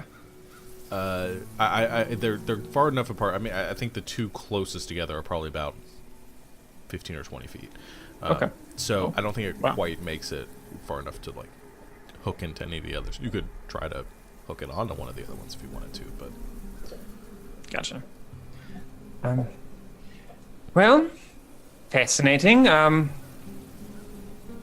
But is there a way out of here? Should we just watch our heads, and those of us who are now quite capable in stature make our way through and just make sure we don't get any in our hair? I don't think that's going to be a problem for me. Yeah, I would rather not be bald when I get my body back. I don't understand how you live like this. I can't see anything. It's been a while since I've really used my own eyes at night. You should use Uther's. He has better senses for this kind of situation. Of course, humans really can't see anything. Right? No, I can't really either as a lizard. Well, moving forward, we should definitely keep an eye out for creatures of some sort, perhaps especially the kind that spin webs. What a lovely suggestion. Thank you. I agree wholeheartedly, and I think we should tarry forth, of course. Everything you say sounds like you have an attitude. Doesn't it? I suppose you're right. I don't know, it just comes so naturally to me right now. just for the record, these shadows only do so much. If we're talking and making a fools of ourselves, it's not going to do a whole lot for our attempts to be stealthy here. I must say, Vezran, I don't know how you ever get angry in this body. What do you have to be angry about, my friend? Someone trying to hurt it. No, yes, of course, I can see that. Oh my gosh. Ogma, please protect me. I don't know what I did to find myself in this situation, but I swear I will do better in the future. Please answer my prayers. Get me away from these people. All right, well, now make my way forward. I'll hold the halberd out in front of me, just in case I run into any little sneaky little beings in darkness. Make sure they find the pointy end of my death stick far before they find my beautiful face and loots. I'm gonna stay far away from you. That's a good idea. I don't know what I'm doing. I'm gonna be a sneaky little bean. Yes, perhaps the shorties to the back. Shorties to the back. No. Okay. So, with the same orders before, with Olenka in Vesran's body, leading forward as triumphantly as possible, trying to avoid getting anything on your face. I guess you make your way to the back as well. Really having a hard time with names. Nisha. Yes. Okay. All right. So you proceed towards the back of the cavern, and the filaments and these threading that are descending now become a little bit more kind of clumped together through here. A little bit more difficult to navigate through. Oh my goodness. So I'll go ahead and say, as it's not a high DC, but as you guys are navigating towards the back of this cave, I need everybody to make dexterity saving throws. Okay. I don't really know how to move this big body. As I go through, and you can I use as I'm going through, using my see when it gets more clumped up, kind of like hold out like javelins in front of me to kind of like move, like get caught in the webs, but like kind of maybe if I get to roll it up maybe a little bit, like I you know what I'm talking about, like the threads attached on either end, just kind of roll it up, so like increase it. And basically the only thing I'm going for is like maybe an advantage on a dexterity save. Okay, so you're trying to like sacrifice maybe some of your javelins in order to create a opening for people. Okay. Yeah, that's my goal. Who did the worst? All right, I haven't rolled yet. Sorry, Okay. I'll just roll. And roll you straight. can have advantage on it because of your. Okay, cool. So God, I'm glad I got advantage since it's 12. Okay. So, like I said, not a high DC, but Still. the 8 definitely does not do it. So. So you do become a little bit tangled up. I think so. You're trying to create a path going forward, Olinka, and the rest of you are having an easier time navigating because of that. But your human warlock friend, not being used to this large body, you get snagged on one of the pieces of filament, and you are stuck onto it, sort of trying to pull yourself free. I think, Olinka, as you are using your javelin and creating this sort of this gap for people to head through, suddenly the javelin and the threads along with it are just pulled back up into the ceiling. Oh boy. Did I get pulled with it? Or not unless you wanted to continue to hold on to it.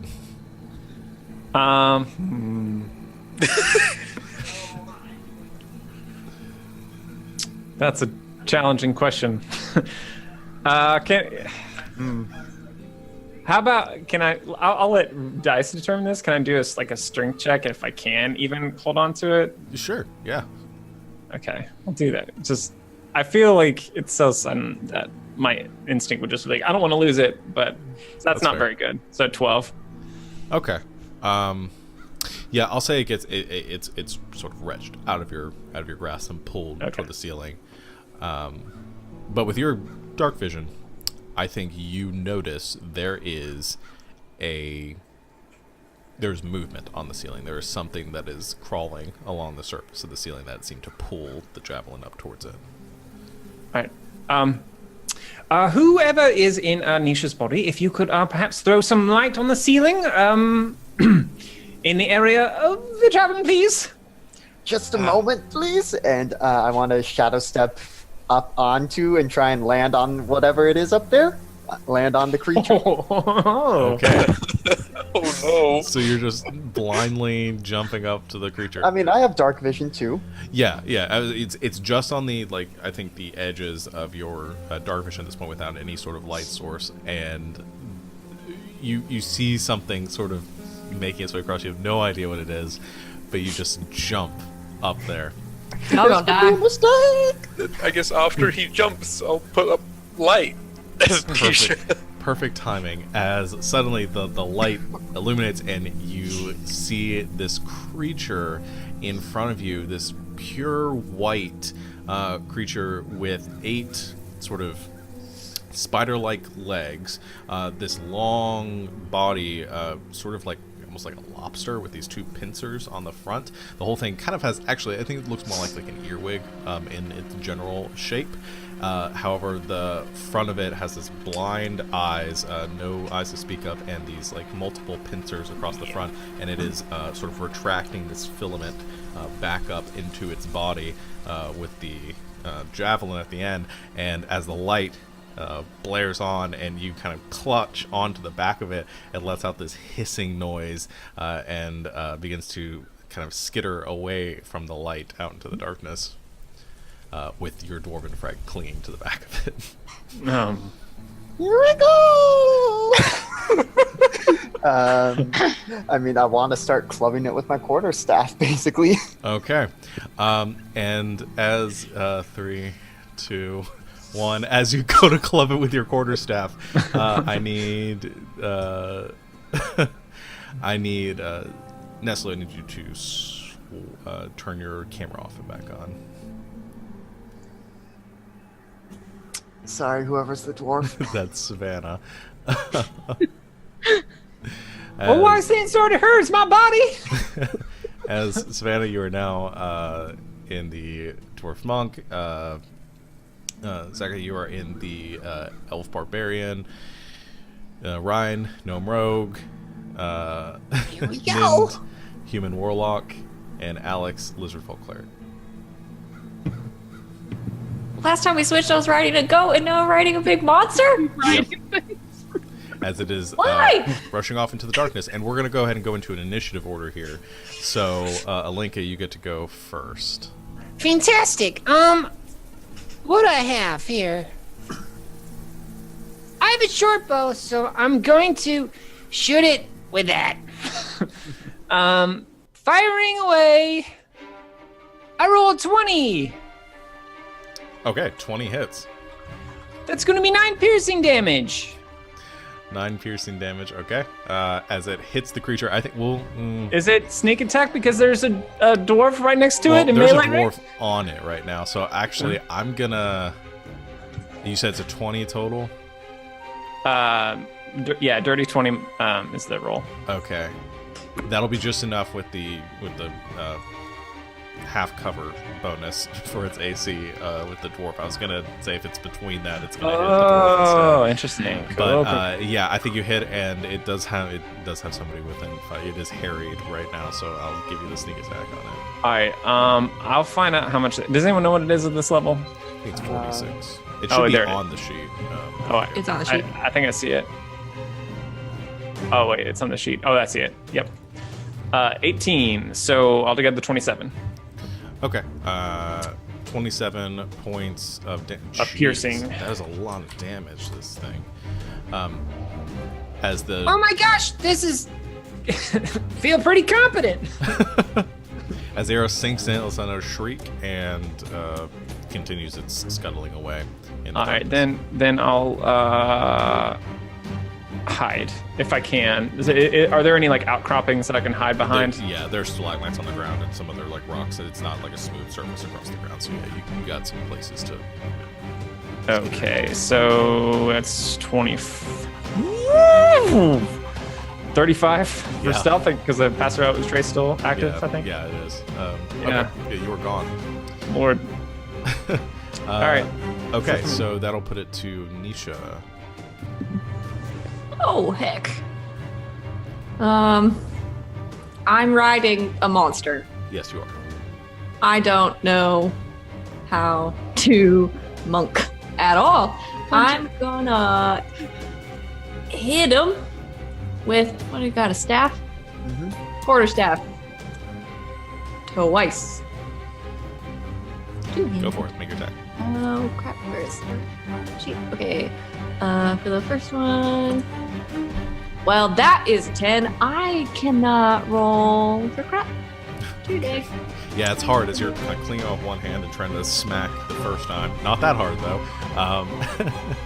Natural 20. Yeah, as with your second attack, you get a very solid strike into the soft sides of this creature.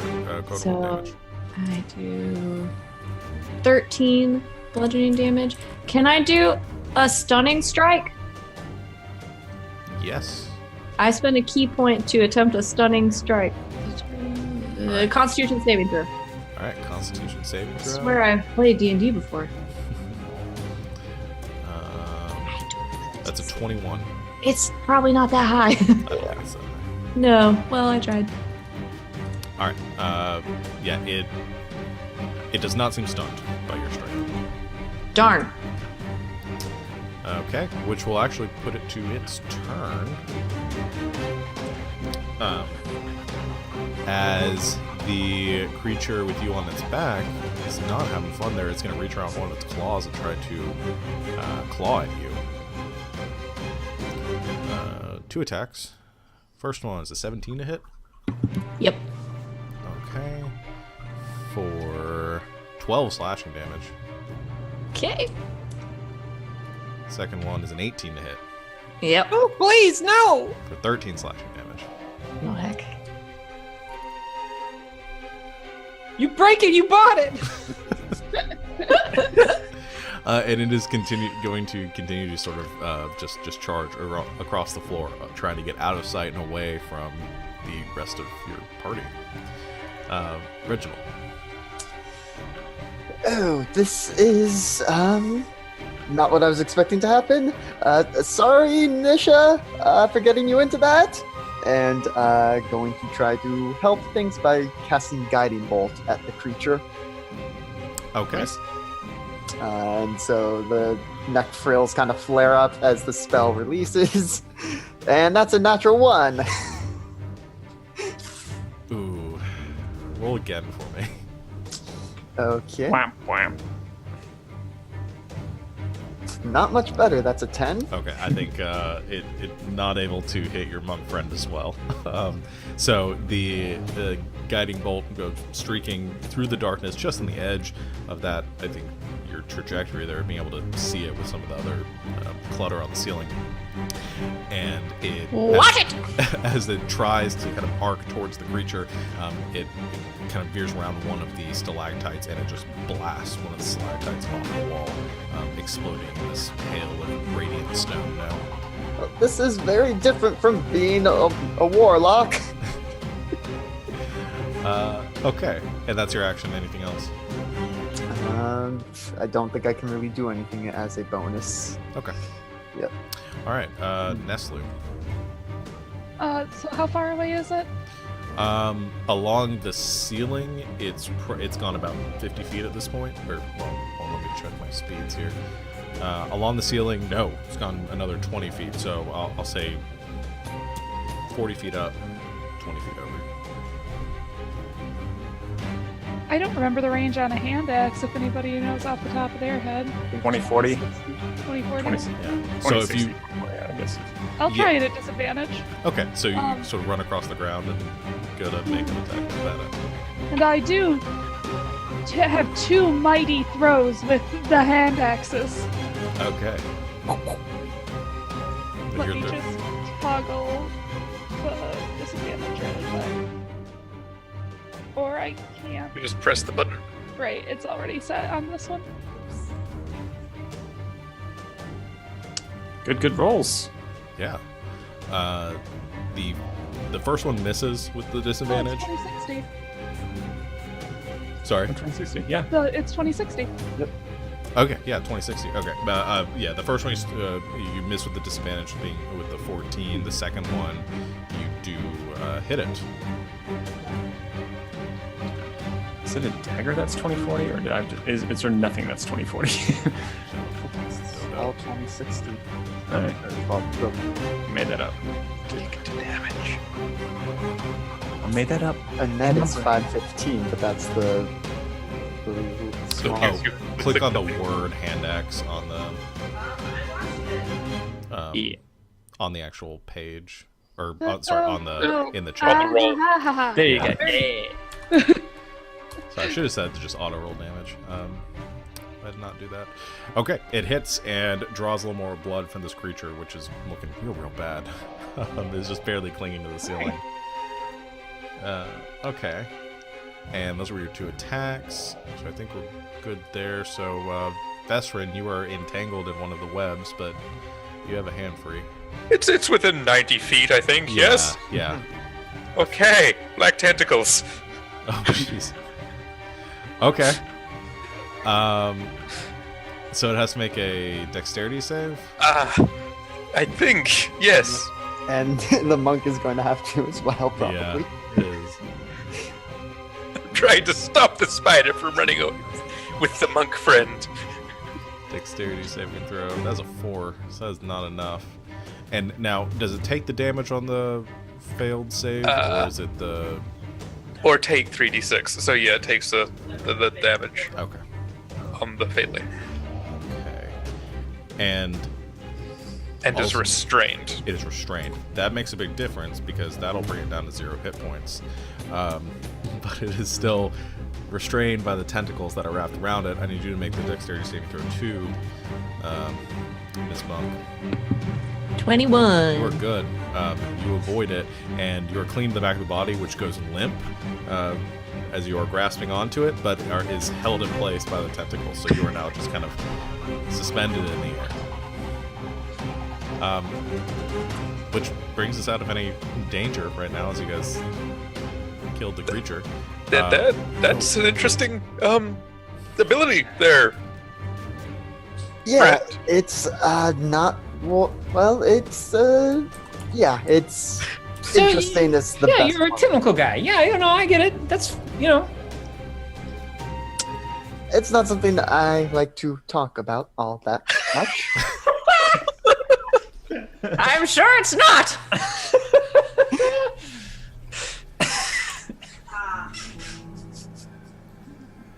Oh, jeez. I think I'm really old. Okay, call things like I see 'em. I'm just gonna drop because Yeah. I can do slow fall. Mm-hmm. I do that. It's a 40-foot drop, and you can reduce it by how much? damage. 5 times your monk level. I don't think I can roll that high. I was gonna say 40. Yeah. Do I heal the rest of it? No. You land so soft that you you heal. Okay. Reginald in Nisha's body is going to go over to Olinka's body and heal Nisha for getting her in that situation. Oh, not again. Help? Oh, yes, I do say. So we want to help pull. I'm going to just, like, catch him by the forearm and try to just yank him completely out. Okay. Please let his arm pop off. Dark? Make a strength check. Oh, this sheet is weird. Ah, there it is. I'm, like, hovering around on the wrong things. I don't know if I'm in a position to assist you helping me out of this. Getting out You of have this. a hand free. That is enough though with the with the 18 to rip. I think it's probably painful. You probably lose any hair that you had on your forearm at this point, and it's just like ripping off the world's largest bandage. But your hand is free. Oh, that's a lot like a carpet burn. Yeah, that looks real bad. I mean, I don't know which one of yours body this was, but Yeah, Oh. well, You are quite strong, Vesrin. I know. Oh, you're right there. I mean, he is, right? oh, shall we continue on to the witch's lair? Right, follow me. Does anyone want to trade bodies? Yeah, No offense. can you get... you know what? We'll cross that bridge when we get to it. Your body might not make it that far. You know what? That would be such a shame. It would be such a shame if I had to live all my life in this super young, limber body without rheumatoid arthritis. It'd be such a shame. Ugh! If I do have a suggestion, I would rather swap you and not be quite so tall and quite so elvish. What's wrong with being elvish? No pride. Oh, Whew. This sounds like something we should talk about later, though. Yes, racial traits are quite interesting, and as Reginald is saying that, he's kind of just switching the tail back and forth to see what that's like. But you know, Awesome is what it's if like. If it comes to a discussion, then I will take that elf body back. All right, let's go on. Yep, Good to go on? Ursula will, Okay. Continue leading the way.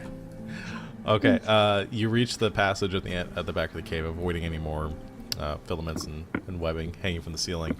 And back there, you see a single, 20-foot tunnel that is leading back towards whatever's glow is beyond. And at the end of that tunnel, you can see a circular wooden door that is set into the back of it. However, between you and that door, the this tunnel seems to be coated on all sides with this blue fungus or moss that is coating the interior and has these large sort of growths or like pustules almost that are grown into the sides of it and kind of interspersed throughout this tunnel as well.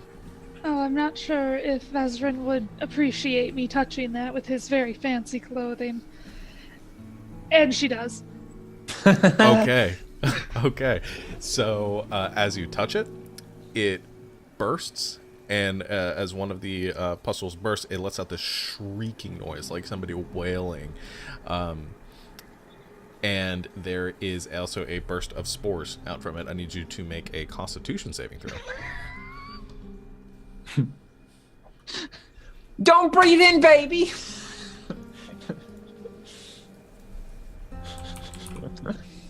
That was actually quite gross. On the save, you succeed, so you don't have any residual effects from it. You seem to resist whatever it might have been. Does it seem to like? Do the spores keep going out, or does it seem localized, or do the rest of us need to kind of back away? No, it's pretty localized, and then it disperses pretty quickly. Okay. Let those of us with ranged magic see if we can clear these out. With that sound, I imagine we are not very stealthy anymore, but we can at least avoid the effects of those spores. Oh, you're black, like your body's black lightning? I mean, there is... The goat man? No! Body, not buddy. The Eldritch Blasts. Sorry. Yes, use the weaker magics. Those tentacles can only be done, once in a little bit. I don't remember whose body it was, but there's one of us who can hold the breath for a long time. That was me. And who were you? Well, I guess I can do that then. So Reginald is going to hold breath for up to 15 minutes and just start sacred flaming away pustules. Okay. You can do that. Then you can spend the next minute or two doing that. And each time, there's this shrieking scream that emanates from this tunnel, and just over and over and over again. What a world! Imagining just that goat scream every time. Yeah. And then after a few minutes of doing that, you effectively cleanse the interior of this tunnel with these scorched markings of former. Nothing. Everyone's just kind of like looking like wide-eyed, slag-eyed, like that was a lot more horrific than I thought it might be. Yeah. Wait, was that some sort of like Little Mermaid situation? All the little like fungus are like the trapped souls of mer people or something like that? We actually just killed all the children. I know, all the children There in were fungal 6 form. of them, exactly. There's exactly 6 fungal spores. Okay. See? Goat boy agrees. Well, at least they're not missing anymore. I think that was more of an alarm system, Oh. which we triggered with the first one anyway. Triggered every single one just to be sure. 6 seems quite excessive, in my opinion.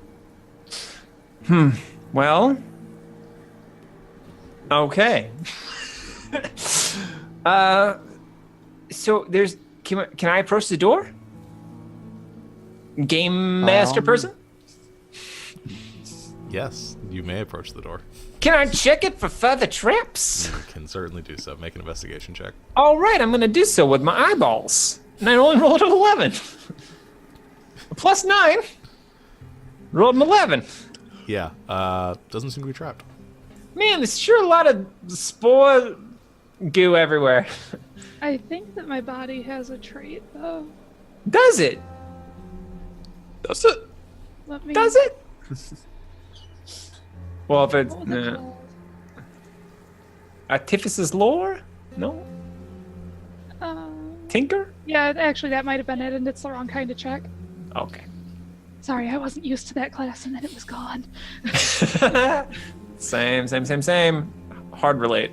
Okay, cool. So I'll be like, cool! And then I'm gonna try to open up the door. Okay. It is unlocked. You push open the door. Nothing terrible happens. Huh. I was confident the whole time. As you enter the room beyond, you see the source of this red light. It comes from a set of candles, or a ring of candles, laid in throughout the room, or actually all around the interior of this room. These red candles, and does it remind us of the circle that we woke up in earlier? Sort of, maybe. Only in the fact that it's a circle. In the fact that it's a circle. Yeah. Okay. Oh well. The chamber itself seems to be about 20 feet tall, and seems to be a perfect circle, kind of carved into the stonework. And they're equally spaced around the room. You see 6 cages that are hanging from the ceiling, or suspended from the ceiling, with 6 children cowering and crying inside of them. And at the center of the room, kind of all crowded around a cauldron, you see 3 women that are standing there wearing black robes with the hoods pulled up. You can see tangled locks of black hair peeking out from underneath. And one of them looks up and says, "Oh, I suppose we have visitors." Were the screams outside not enough to give it away? Yeah, knock knock. She says, "We might have been a little prepared for your arrival at this point, though we also knew you were coming from the woods. I must ask that you leave, though. We have no need for whatever it is that you bring into our home." We'll leave if you give us the children to take back. And our bodies back? Yes, that too. Yes. No. You can leave, though. Well, it would appear then that we are at an impasse. What if you let us choose the bodies that we leave here in? Or you can leave here and we'll keep the bodies because you'll be dead. Now that sounds like the worst option yet. Yeah, that sounds like a real lose-lose situation there. Well, that's why are the you way it taking all goes. these kids? I don't know what I'm doing your voice. I'm sorry. Speaking of which, I'm sorry. I need Nin. I need you to turn your camera off and back on again. Oh, yay. What's happening? But wait, we might be back to our original bodies. I think this actually puts you guys back to your original bodies. Yep, everybody's back where they were before. Oh Great. no! Finally. Rheumatology. I don't remember what my voice was. Arthritis. It's That's one. no. Well, y'all are in for a world of trouble now. I don't understand the reference because I have no frame of reference for whatever it is you're referring to. We know what we're doing again. I thought the witches were smart. Do you? Are you Um, okay? So, why you got those kids? What are you doing with them? Well, one of these little brats is a little thief and took something from us, and we're going to get it back now. Okay, what was that thing they took from you? It doesn't really matter, does it? Kinda does. It kinda does. If you must know, I do. I must. We must. the child took our heartstone. Is that like that card game? What is that? No, that's Magic the Gathering. Oh, okay, of course. The witch says, yes, one of these children stole our heartstone from us and apparently used it and broke it without our permission. And, we need to make a new one now, and that's why we need the children. And what exactly does this stone do? Lots of things, but it's a source of our power, and it's very important to us. Oh, there. We'll find featured skeletons. Would Reginald, with his warlocky magic, have any idea what this Heartstone does or what the creation entails? Sure. Make an Arcana check. Oh, can I make one too? Sure. Natural 20, 26. 20 total. Okay. It's enough for both of you, I think. Heartstone is it's a magic object created and carried by powerful hags that can be used for a variety of things as a source of some of their power, but probably most notably from your own personal knowledge, if acquired, can be used to cure any disease. And the creation of it? Usually idea? blood sacrifice, as with most things. Yep. As with most things, just a regular old blood sacrifice. Yeah. Mighty unfortunate the kid broke it, but I'm afraid we can't let you sacrifice these other kids to make a new one. Well, then how are we supposed to get what's... he stole it from us, and this is our fair compensation for what happened. Quid pro quo. I'm looking around very curiously going, does it really take 6 whole children to make one Hearthstone? Well, some of them aren't as juicy as advertised. True. So what does this Hearthstone do? For those of you who rolled really well, share with the group. It'll let them cure basically any disease, so it's a mighty powerful object. But So this is just a healthcare issue, I guess. You guys have lots of problems with diseases. Oh, well, You're an old woman. I would think you would understand. Oh, I do.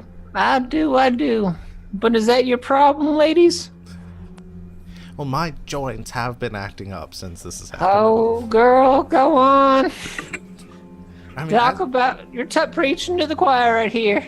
And see, wouldn't you be angry if one of these, if some young whippersnapper came and stole something from you that help you deal with the aches and pains of old age? I don't. You know what? I'm beyond feeling anger. You know, children are Or children. smelling. Yep, that's true. Or smelling. It's you know, just 6 kids. I mean, there are plenty more where they came from. We're not going to take any more. We just need these. But it's also 6 kids. Can I insight check her to see if they're not going to take any more kids? Make an insight check. 21. They may take more kids. Now, see, my friend here with the red scales and the yellow frills, or opposite. Now she's quite capable of taking care of illnesses. She's taken care of me a few times over the years. I'm sure if y'all have a case of the sniffles or pneumonia, she can take care of you.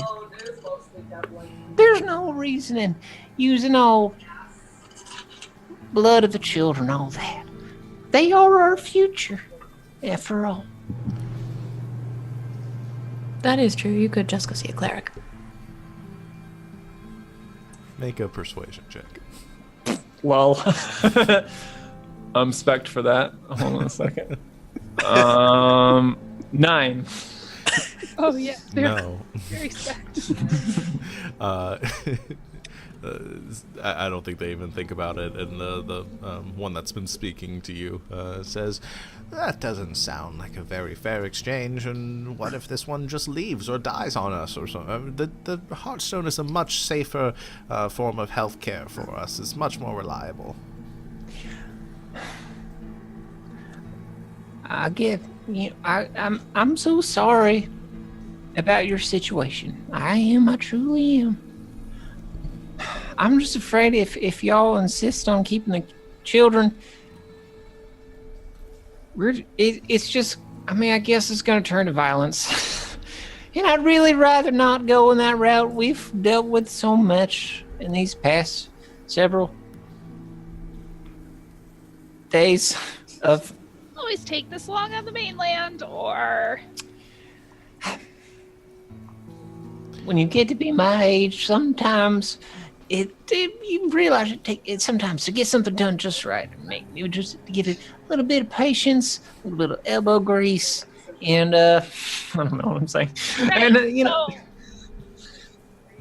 are we gonna be fighting, or is there a way we can talk to you guys about getting these kids free? I mean, unless you What do have you a say, better, lady? unless you have something that equals the blood volume of 6 children that we can use to make this this stone, then I don't see there any other way. There was some kind of critter back in Yeah, the there day. was like an earwig, a massive earwig. Has to possess a soul. What about a goat man? Are you talking about Norman? We couldn't quite catch his name. Well, we gave him that name. I don't know. He has been so useful. What about one of you? One of you stays and we give up a couple of the children. Don't really feel like that. And I guess we're at an impasse then. Oh, was this really gonna come to violence? Seems Okay, like so it. we're doing this. And, All right. Well, let's all Reginald- just roll for initiative then and get this over with. Yeah. Alrighty. Well, I guess it's time to get angry. Yep. Well, we still have like 10 minutes left in our original bodies. 11 minutes and 49 seconds. Let's go. Oh, let me get my Spanx on. Make it count. All right. And we're doing this. Yeah.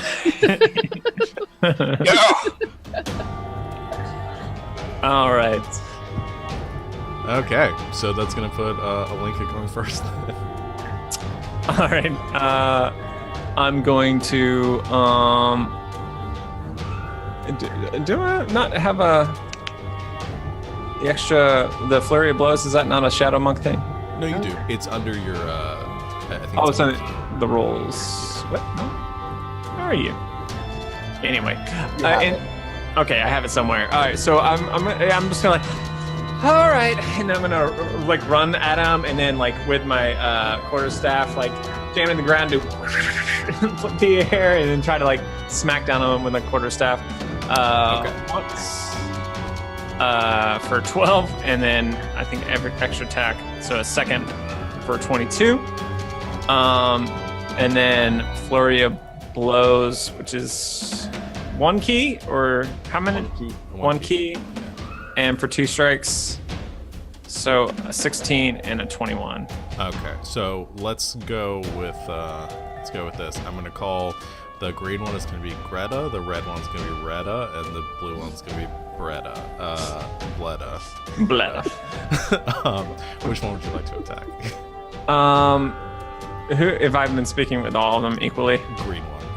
Greta has been the one that's been talking the most. All right, I'm gonna put myself in the exact middle between all 3 of them, Sure. foolishly, but go for the green one. Yeah. Okay, so the first attack was a 21, you said, or no? My first attack was a 12, which I assume misses. Yeah. Then second was a 22 for 6 bludgeoning. I don't know if 16 hits. For my unarmed strikes. 16 does not hit. Okay, does it 21 hit? 21 does. Okay. So No. for additional 6 bludgeoning. Your unarmed strikes do magic damage. Or They are do. magic. Okay, so They do. your quarterstaff damage is reduced, Gotcha. but your unarmed strike damage is not. Interesting. Okay. Cool. Good to know. So I think you notice that your punch Yep. seems to be more effective in that moment when you start All right. beating. So, someone. yeah. Or I'll save. I'll just kind of. What I'm gonna do? I'm like, you're gonna need to use magic, folks, and I'm gonna snap my quarterstaff in 2, and like, and then just like have like the 2 sticks, which I don't know how I'm gonna use them, but Okay. we'll see. That's fair. All right, Nisha. Okay, I'm gonna use my bonus action to cast a spiritual weapon Okay. near one of them, the blue one. Okay.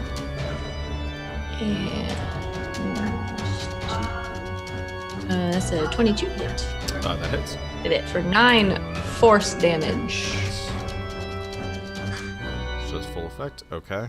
And crossbow. I'll use and then I'll Sacred Flame with my action.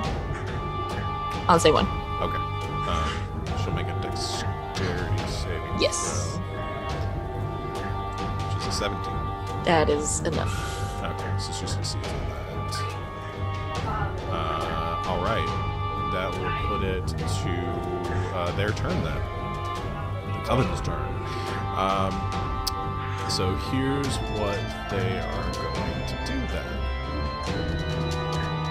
One of them is going to, I guess Greta's going to turn around and she's going to attempt to claw at our dwarf friend here. So Linka, that'll be natural 1. So that misses you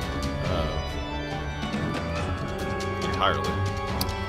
And that's all she can do.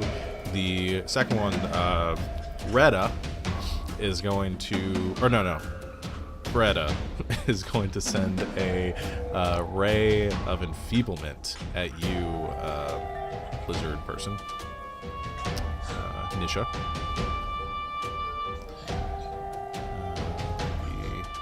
14 to hit? I think that misses you. That misses me. Okay, so she sends this ray of energy at you. This probably this dark black, almost like crimson specked ray of energy, and you just dodge out of the way, deflect it with your shield. I don't know if you carry your shield, but you I think so. avoid the attack. Yes, I am. Oh, It's on armor class, so what? okay. And the last one looks over towards Elf Barbarian looks really, really intimidating, I think, with your big old halberd. And, Oh my. And she's going to mutter under her breath and cast a spell towards you. I need you to make a wisdom saving throw. Oh, I'm good at these. Press the button, please. There we go. Yes, I am good at these. 7. 7. All right. Suddenly, in lieu of your elven friend standing there, is a very proud-looking rooster. Well, He's clucking away in his space. cock-a-doodle-doo. That is going to end the Coven's turn, though. Reginald. Yes. If Dwarf Friend wasn't in the midst of things, I would be probably tentacling all the witches again. But instead, What's the save? I have it here. It is a dex save, so you would Do it. I got evasion. Go for it. Yeah, I'm going to Ivard's Black Tentacles on all 3 witches and Olinka. Okay. So, dex save of 15. Let's see.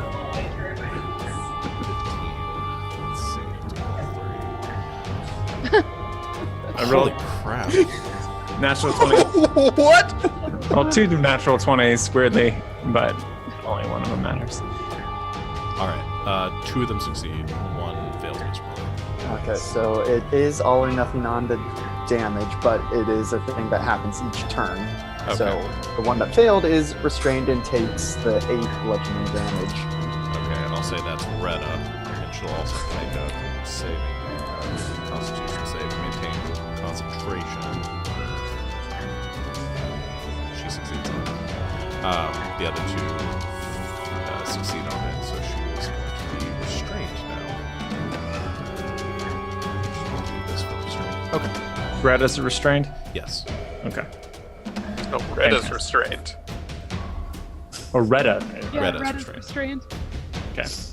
Perfect. All right. That'll end Reginald's turn. Yes. So I'll put it to Nestle. Nesle's going to try to stay out of the whole tentacle portion of things, There is a lot of tentacle going on there right now. Yeah. but she is going to try to circle around since Retta seems to really be having a bad time and just try to kick her when she's down Sure. Okay. and stab her with her. Yeah. Go to make attack, and you have advantage on it because she is restrained. Oh, yeah. Which I think also will do my sneak attack.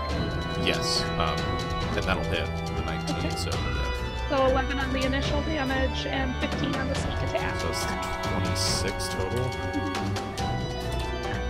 that was a hit.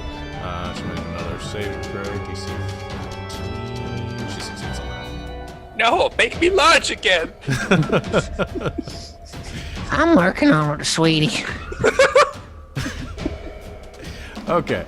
That's gonna be the end of Nestle's turn. So the chicken. How far can a chicken move? Depends. Is there a road right here? Does a chicken still sound like Vesperin, or is he just a chicken? I kind of like the idea of it sounding. Can it talk? Bye. What's happening here? I want to know if I can still run up to Retta and peck at her feet or something. You can. I'll let you do that. Yes. I don't know what that would be as a roll. Let's do the strength of it. It's just gonna be a flat d20. Just go Okay. with that. No. No. You rolled a no. Do I try that again? No, I don't think it has extra attack. Damn. I tried. But right then, you lay an egg. I would have loved to hit it and have it fail its concentration save. That would have been funny. Just like pecking on the toe. That would have been funny. But alas, we'll go back to Vesterin's turn then. It was just my turn. Oh, I didn't switch it. Oh, Link.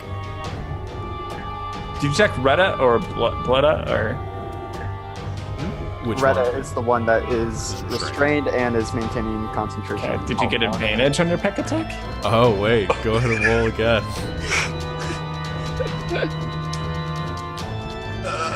It's like a natural 20. I can kill myself. Nope.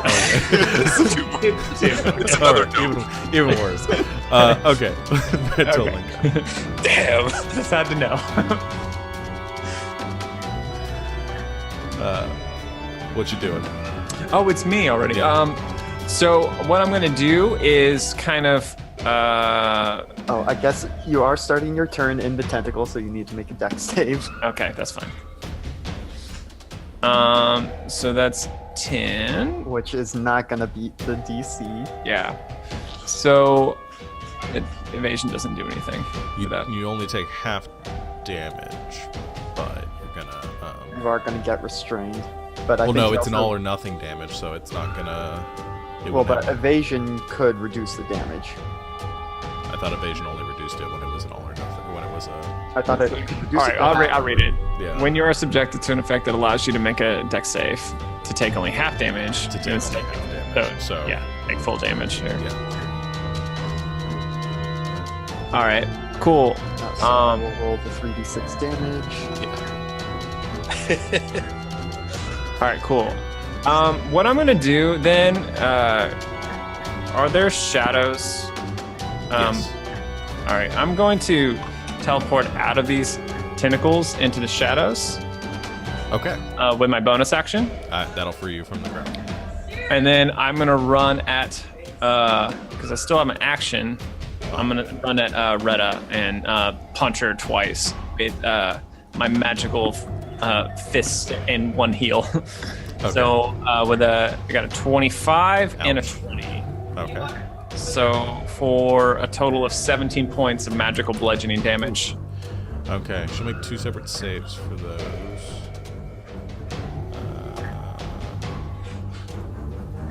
21 Jeez. times. She's killing Good. it on these rolls. She good? Yeah. Is that it for your? That's all I can do. Okay. Switch again. Oh no. So Alex, you'll hit the. No. All right, Nisha, it is your turn, and Who you am are I? now in a warlock body. Oh heck. Just Eldritch Blast him. in And I'll go to everything. do the recap of the others. I'm the cleric. Okay, cool. Yeah, you're the cleric. Alex, you're the barbarian. I'm the chicken. Yeah. Zeka, you are the monk, and then you are the rogue. You're no longer chicken. You're about the same size, but you're no longer chicken. But yes, Sappy, you are out of spell slots because you're maintaining I'm out of spell slots. concentration. Okay, yeah, the Eldritch Blast. Okay, on which Pew one? pew! Were you guys picking on Retta still? Which one is that? The one that's restrained in Yeah. Oh heck. How many Elders Class do I get? You guys? 2. Pew! Advantage. Pew! There's a 25 and a 19. Okay. 25 and 19 both hit. Oh, agonizing blast. I should have checked the thing that already puts in agonizing blast. Yep. That is a 23 Force. force damage total. Ouch. Oh, it's been a minute since I played a Warlock. She's gonna make 2 more saves. She's also not looking real good. Good. Did she look real good to start with? She looked great to start with. Aw, It looks so good. tragedy. That'll fail it. Yay, I did it! So she loses concentration and pop out of chicken form.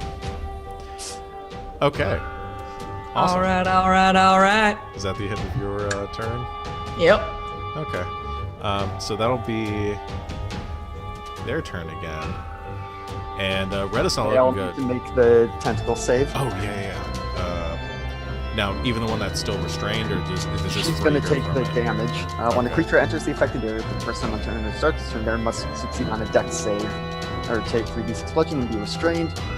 A creature that starts its turn and is already restrained takes the 3d6. Is that? Am I concentrating on that? Yes. Okay. All right, I'll make 2 more dex saves then. So Retta takes 13 bludgeoning, and those are successes. Whew. Whew, whew, whew. Whew, whew, whew. Okay. So Retta then is going to. Can make a strength or dex check to try and free itself. She ain't gonna waste her turn doing that. What are you talking about? She is instead going to say, "Fine then, we'll try this differently." And she mutters the same incantation under her breath, but you watch instead as she begins to grow larger. And she expands and grows into this massive form, which seems to take up a large portion of this room as she transforms into a giant crocodile. Okay. And yeah, so she's just this hulking giant Go, crocodile. boy! Norman! I go ahead and pop a giant crocodile token on top of her. Boom. Crocodile. The other 2.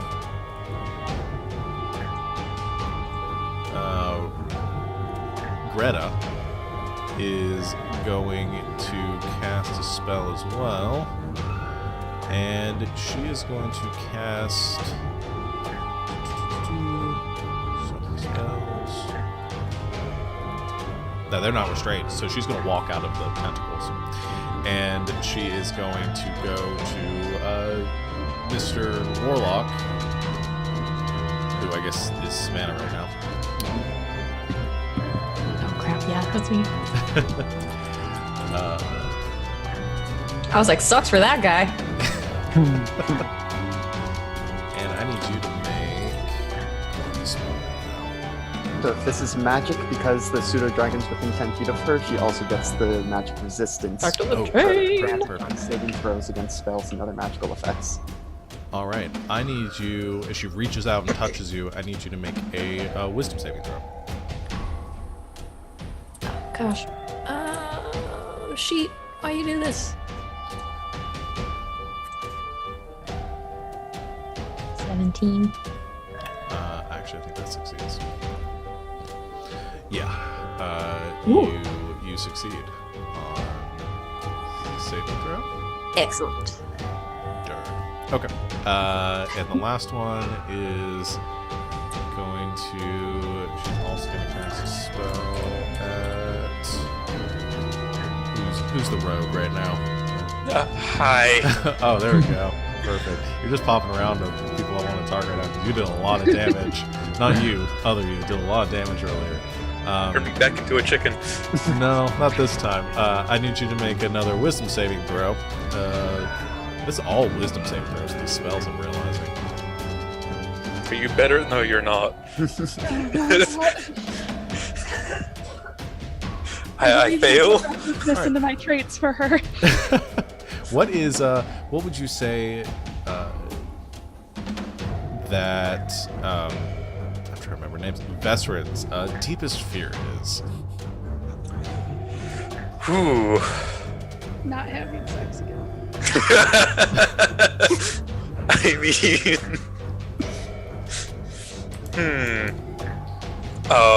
disappointed parents. Okay. You see your parents in the corner of the room, looking very but like monstrously so, and like and massive and like kind of contorted. They're looking down at you with these giant monster versions of themselves, and with just these disappointed, scolding elven faces. So you become frightened for the duration of this spell.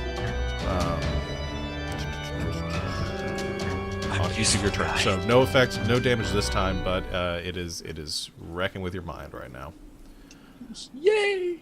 That's going to end their turn, and Reginald. I was a chicken for all of about 2 seconds, and it was not a pleasant experience.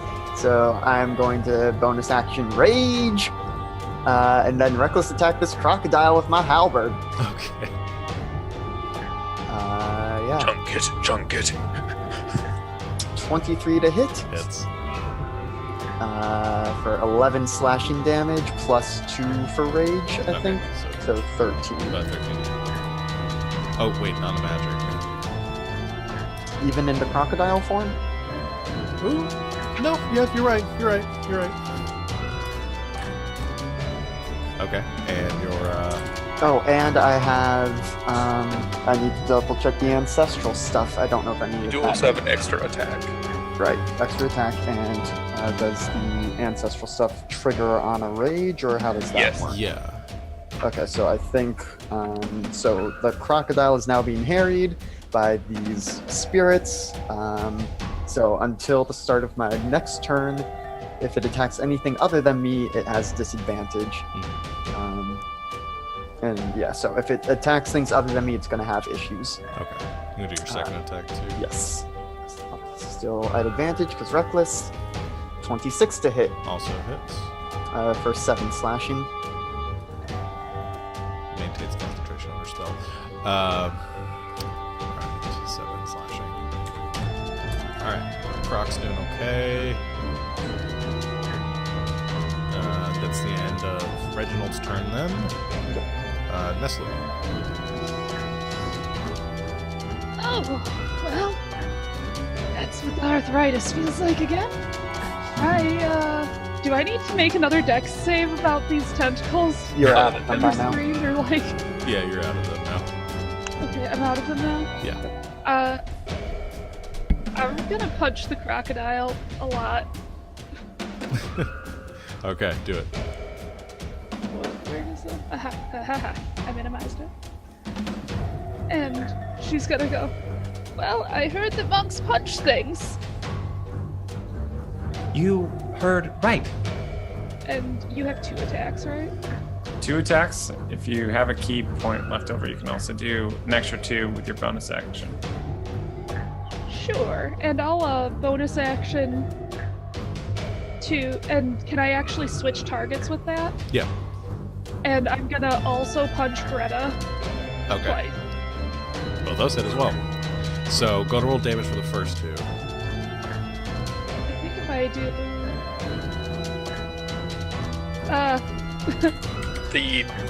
One of those was a crit, though. yeah. So that'll, Yeah, roll another d6. I'm just gonna manually roll that one. That's fine. Okay, 2 points of damage. Okay, so I'll roll 2 saves. Oh yeah, plus the other. Go 2 more saves for the croc. That was and that's a fail. Yes. So Crocfall's gone. Fun while it lasted. She is back to her normal, beautiful self. And then the damage for the other 2 strikes against Greta. Which is going to be 7 and 10, so 17. Oof. Okay, and then she'll make the Constitution save. Greta, she'll make the Constitution save for the Phantasmal Killer. That's a name. It is. And because Neslu's feeling particularly irritated about being old again, she's going to be like, Don't worry, kiddos. Granny's here. Okay. Alright, they're getting just punch drunk right now. Alright, Vesrin. Oh, yes, I'm short. I'm short and near the formerly giant. Confusing. Bow. Wait, bow repair. Yes. And you are frightened right now, too. You are afraid. Right. Parents. Parents, too. Mummy? Where are the parents again? They're just like, I think they're just looming like in the corner of the room, staring at you, just within eyesight. No.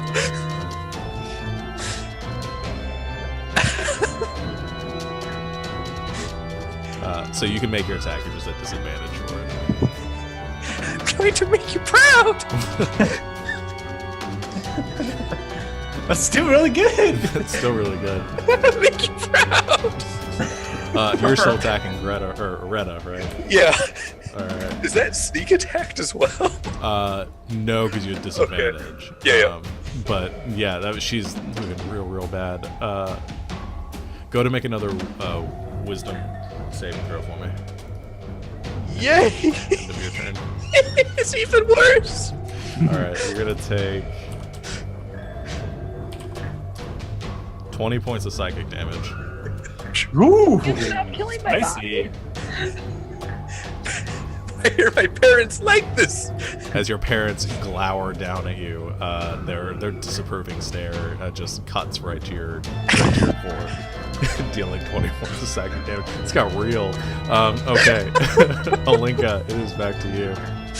All right, so what I'm going to do is grab my scroll symbol on my necklace, and several spectral golden dragons release from it, going into the ground, and then around the area amongst the rest of the witches, several spectral golden dragon hydra heads spring forth as I cast Spirit Guardians.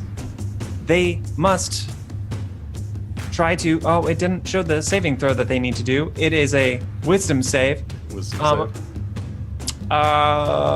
When they first enter the area, or if the turn starts there. Okay. So they and that must covers like the entire room. By the Yes, way. it's quite impressive. I can also select targets to not be damaged by it. So I am doing that because I am a good lizard. Okay. Now, I want you to specify Ain't no all the lizard robot. targets that you... No, I'm just kidding. So I assume you just want the witches to be hurt. And the children. They're the reason why we're fighting. If I remove them from the battlefield, the battle will be over. Yes, just that. Okay. Let's do... You said wisdom saving throws?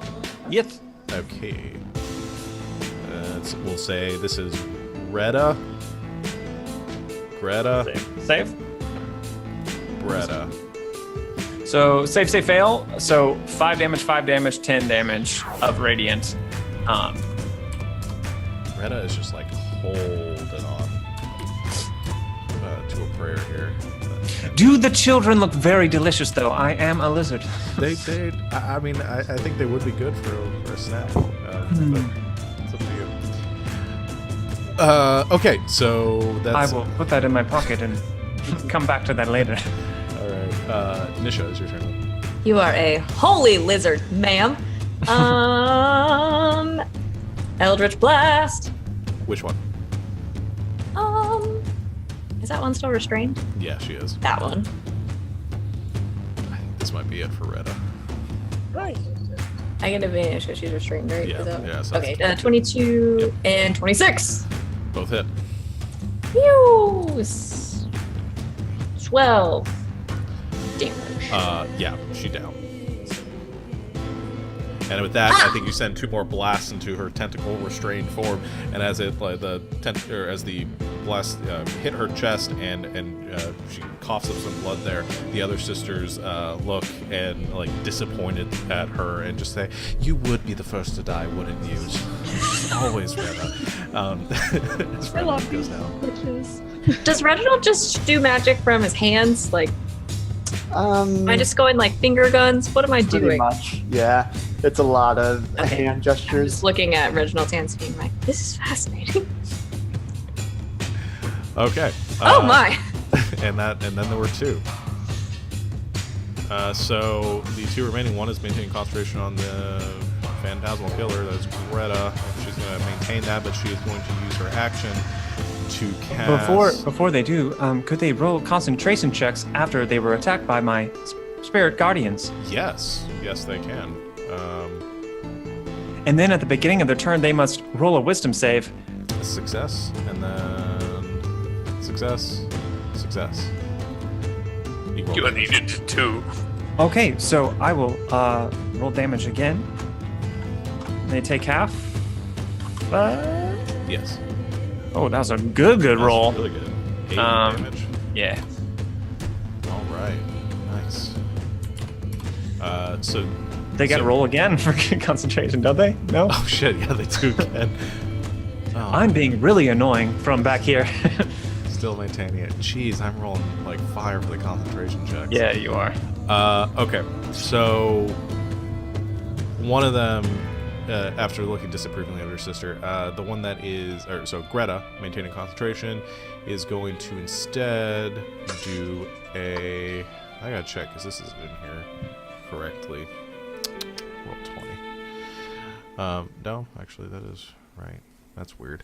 Okay, she's actually just gonna make a claw attack at. She's gonna do it with the warlock again.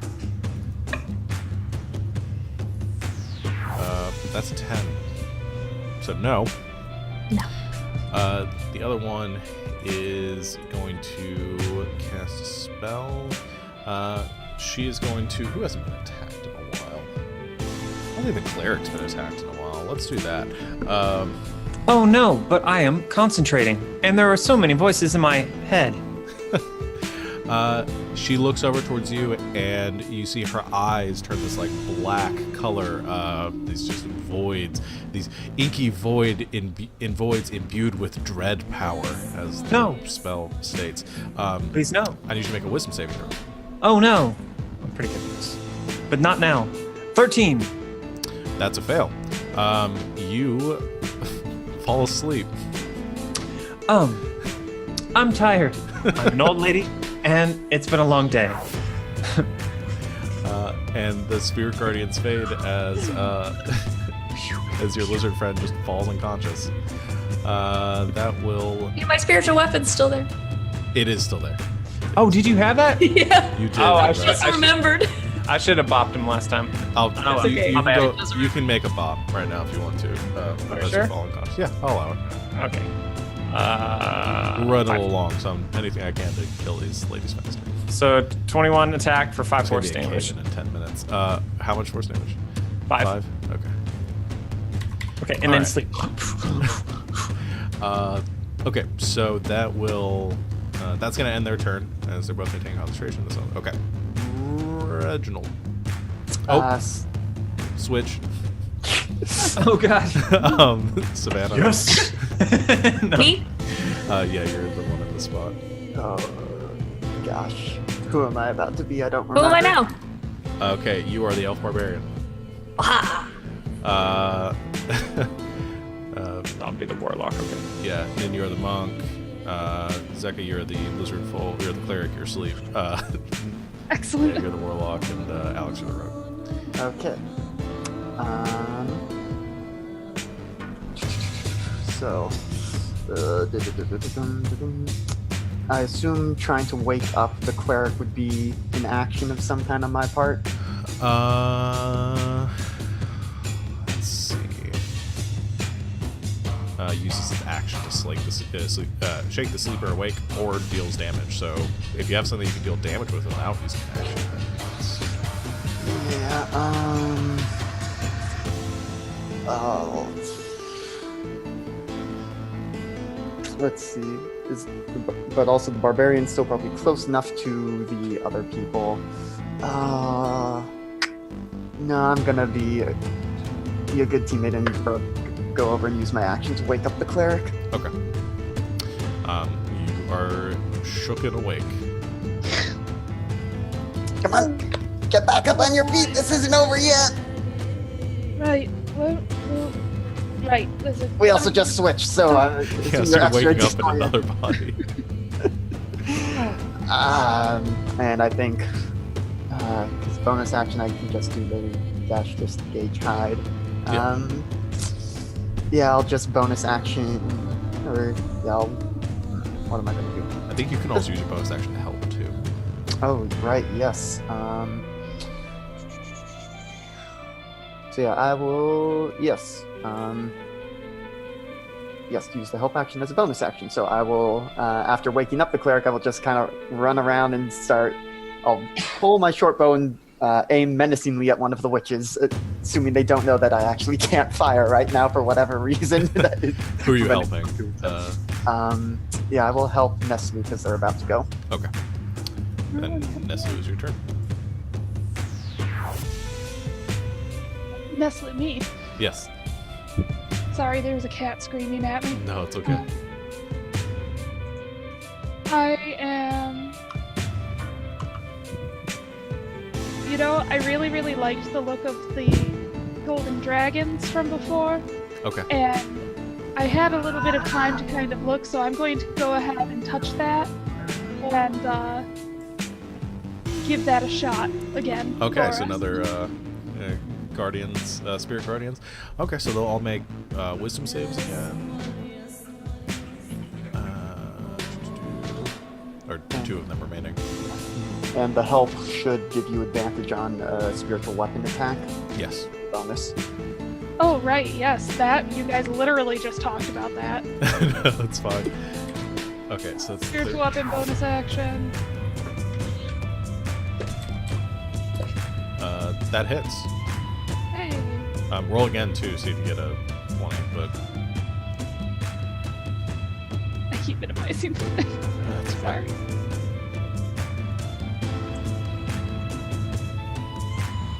No, okay. We'll do it with the 9 damage to the first one then. So it's 9 points of force damage to Bretta. And then both of them need to make... Well, no, eye bites. Well, I think... No, okay, so she does need to make concentration because that stays up. So they both need to make concentration checks. Success. Success. Okay. They roll so good. I know, right? All right. Excellent. Very effective turn. Best friend.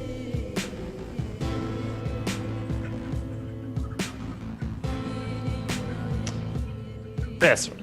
That's her. Or Oh, sorry. That's okay. I got messaged by someone. I was like, oh, I should probably reply to that because it's food related. No, it's okay. I love me some food. It is your turn. You are not afeared Walk anymore. around. The rogue is afeared. Does that mean it changed the shape, or are my parents now scolding someone else? No, I think it's changed just the shape. But the only thing it's going to affect, because you took the help action, you didn't attack anybody. I just need you to make a wisdom saving throw, rogue. 16? That succeeds, so you're good. You break All the it effect. takes is me not rolling. It's you not rolling. Okay, so we're good there. Concentration that is done, so we'll go back to. So Vesper, is your turn. Good time for some fisticuffs. Oh, okay. So, which one was I punching last time? I forget. Dealer's choice. Well, I think Greta's been the one that you. We were punching Greta before. Right, more punching Greta. I'm guessing that hits and that hits. Yes. Punching Greta is like a good YA novel. We've head to the gingerbread house and beat Greta up. Okay. And then I think I will key Yes. and do it again. Do it. Ooh, Oh, that's a bad one. That was a good streak. so many good ones. So Lots of punching. she takes a beating on that turn. Okay. All right. So she's getting wailed on.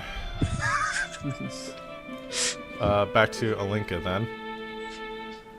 All Find the right. stone. Well, don't really have a whole lot of options here. Seems everyone's burned the spell slots before I got here, but at least I got these trusty finger guns. Uther, give me a distraction, please. And hopefully Uther's like, hey, look at me. Which is, I'm just be like, Eldritch Blast.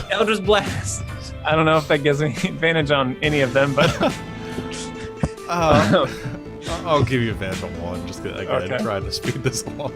all right. So advantage on the first, so 25, Yeah. and then a natural 20 on the second. Buddy, yeah. So 10 for the first, and then 14 for the second. Were these both at Greta? Yeah. So 24 force damage. Hell, she's Regreta now. She'll have to make some saves for that. Oh, no, that spell's no longer active. Gotcha. Okay, so she's got some holes in her now, is not doing well. Nisha. Oh, I guess I'm gonna hit one of them. Do What do I it. have now? A halberd. And you are raging. Yep, whichever. Not the one that Reginald's body just shot. The other one. So make 2 attacks. I'm gonna do reckless attacks. Okay. Being so reckless with my barbarian. Yeah.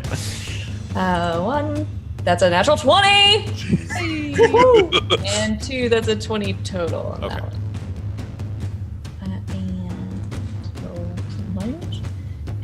And does this have rage damage in it? No, No. it doesn't. Plus rage damage, whatever that is. Okay, so the first one was 17, 18, 19 points of damage. Reduced to 9. 8th level of rage is plus. Still +2. It's the last level of Yes. +2. Yeah. Then 13 for plus the 13. other one. 6. Okay. All right. Yay! Taking some hits. Well, she'll put it back to their turns. What spells do they still have? And the ancestral protectors are popped up on Greta now. On Greta. Which is Greta tries to do anything to anyone else. They're resistant to damage, and she's got disadvantage on attacking them. Yeah.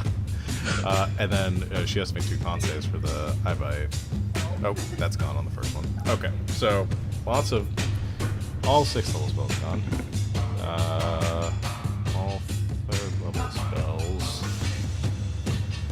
Okay, or no, all 4th. Okay, so I think what she's going to do is she's going to cast. Okay, yep, she's going to line up. I think this is going to hit the barbarian. I'll say I can get 3, you guys, based on the positioning here. So barbarian, monk,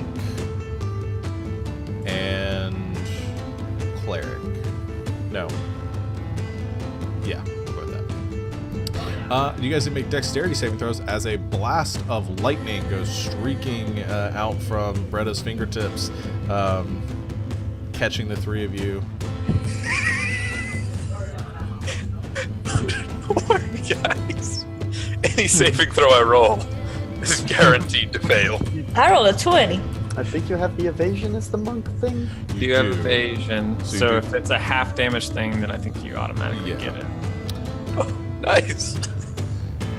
All right, so it'll be half damage to the monk, to the barbarian, and then full damage to the cleric. I'm gonna use. Can I use my reaction Yeah. to do Spirit Shield? What's that? if you're raging at another creature, you can see takes damage. You use your reaction to reduce the damage by 2d6. Oh, yeah. Whose damage do you want to reduce? Mine, my body. Oh, sweet. Okay. All right, 31 points of lightning damage. Appreciates it. Minus 11 of that. Nice. So 20. 20 points of damage, and then 15 points to the other two. Right. The monk is looking strong. Greta is going to really running out of things to do. You know what? She's gonna do a lightning bolt at the other two. Other two can make dexterity saving throws. Well, We're just having a raven here right now. 11. And you have evasion. Oh, okay. So you're good. No damage to you. It's full damage. Sick flip. 23 points of damage. No. Pretty as well on that one. That's the warlock. You are maintaining concentration on the tentacles. Yeah. Oh wait, I have tentacles going. Okay. Yep. Oh, it wouldn't have helped, but you would have had advantage from ether. Gotcha. All right. Well, I lost the tents. Okay. Reginald. Oh, right. Let's see. So I assume one of my friends is up in the face of Greta right now. Yes. So I've been holding this bow the whole time with my help action, and now I'm going to take it and actually release the short bow at them. Okay. Pew pew. 16 to hit? That misses. Well, poop. I think going to again take the help action, this time for Vezran, and say, again at Greta, it probably just barely whiz by her, and it's like, yeah, that's right, that was a warning shot, next one's going straight through your eye. All Which right. Vezran? Actual Vezran or Dwarf Vezran? Dwarf Vezran. Neslu, it is your turn.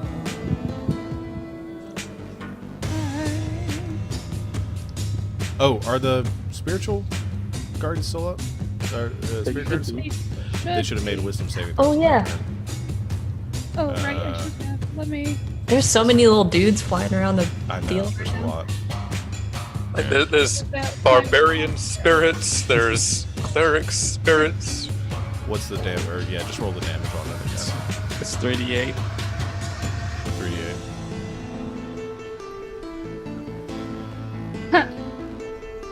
Alright, minus That's 4. eight. Minus 8. Okay, now what you gonna do? Now for my actual move, I literally just played a cleric last week, and these are almost all different spells than what I use. Oh no. So I'm just going to shoot them with a crossbow, I think. Do it. That would have been at Greta. Okay. That misses, unfortunately. I tried. It's okay, it's a cramped room. There's a lot of stuff flying around right now. Do I have a Oh, spiritual make an attack with weapon? your spiritual weapon. Oh, yep.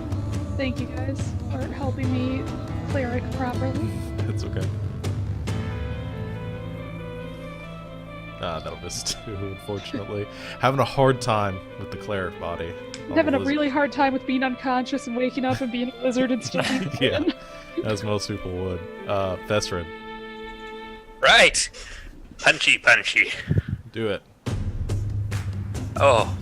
Whoop, sheet, please, behave. There we go.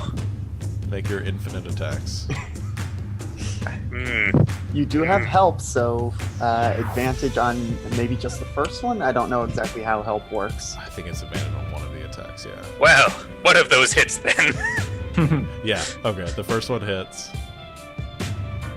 So, what other monk things are there? There's the thing, and there's that thing, and then I'll just punch again. Fair. It's real good. No need to overthink it. Whoops. Yeah. I am Really overthinking. There we go. There we go. All right, roll damage on that one. Okay, she had exactly 6 hit points left. Yes. So Greta goes down too, and Throat punch. I think in that moment, and because we're running low on time, I think Greta sees them go down and says, "Finally, okay, you guys can take the children. We're cool. I'm going to go start my candle company now. Peace out." Bodies. Yes, undo the body switch. Yeah. She claps. And you all switch back to your original bodies. Oh no, I want to.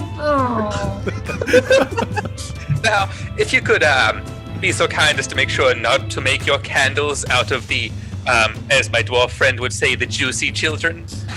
I'll do my best. My friend Yankee is going to help me. I think we're going to name the company after her. So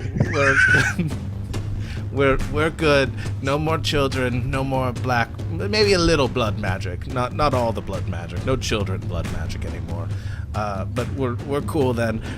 Peace out. And she just like backs out of the room slowly. Neslu just waves like this is fine and normal. Nothing wrong with just a little responsible blood magic.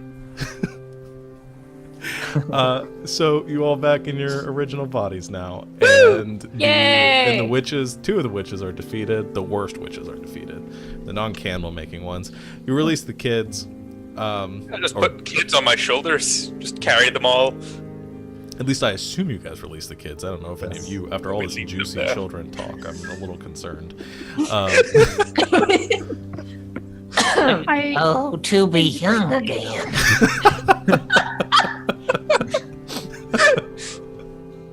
All 6 make it back to Amber. 5 of them make it back. You can take the heads of the 2 witches that you killed and turn them in for your reward. Getting all your gold. What sort of epilogue stuff? I think Norman. Did I say Norman or Norbert? Norman. Norman goes and starts helping the town instead of helping the witches now. Nice little goat man. And you all live peacefully ever after. And we never see each other again. And invest in Yankee candles. Yeah. I have known you all far more intimately than I ever planned to. Yes. Goodbye now. Yeah. All right. Well, we'll cut it down.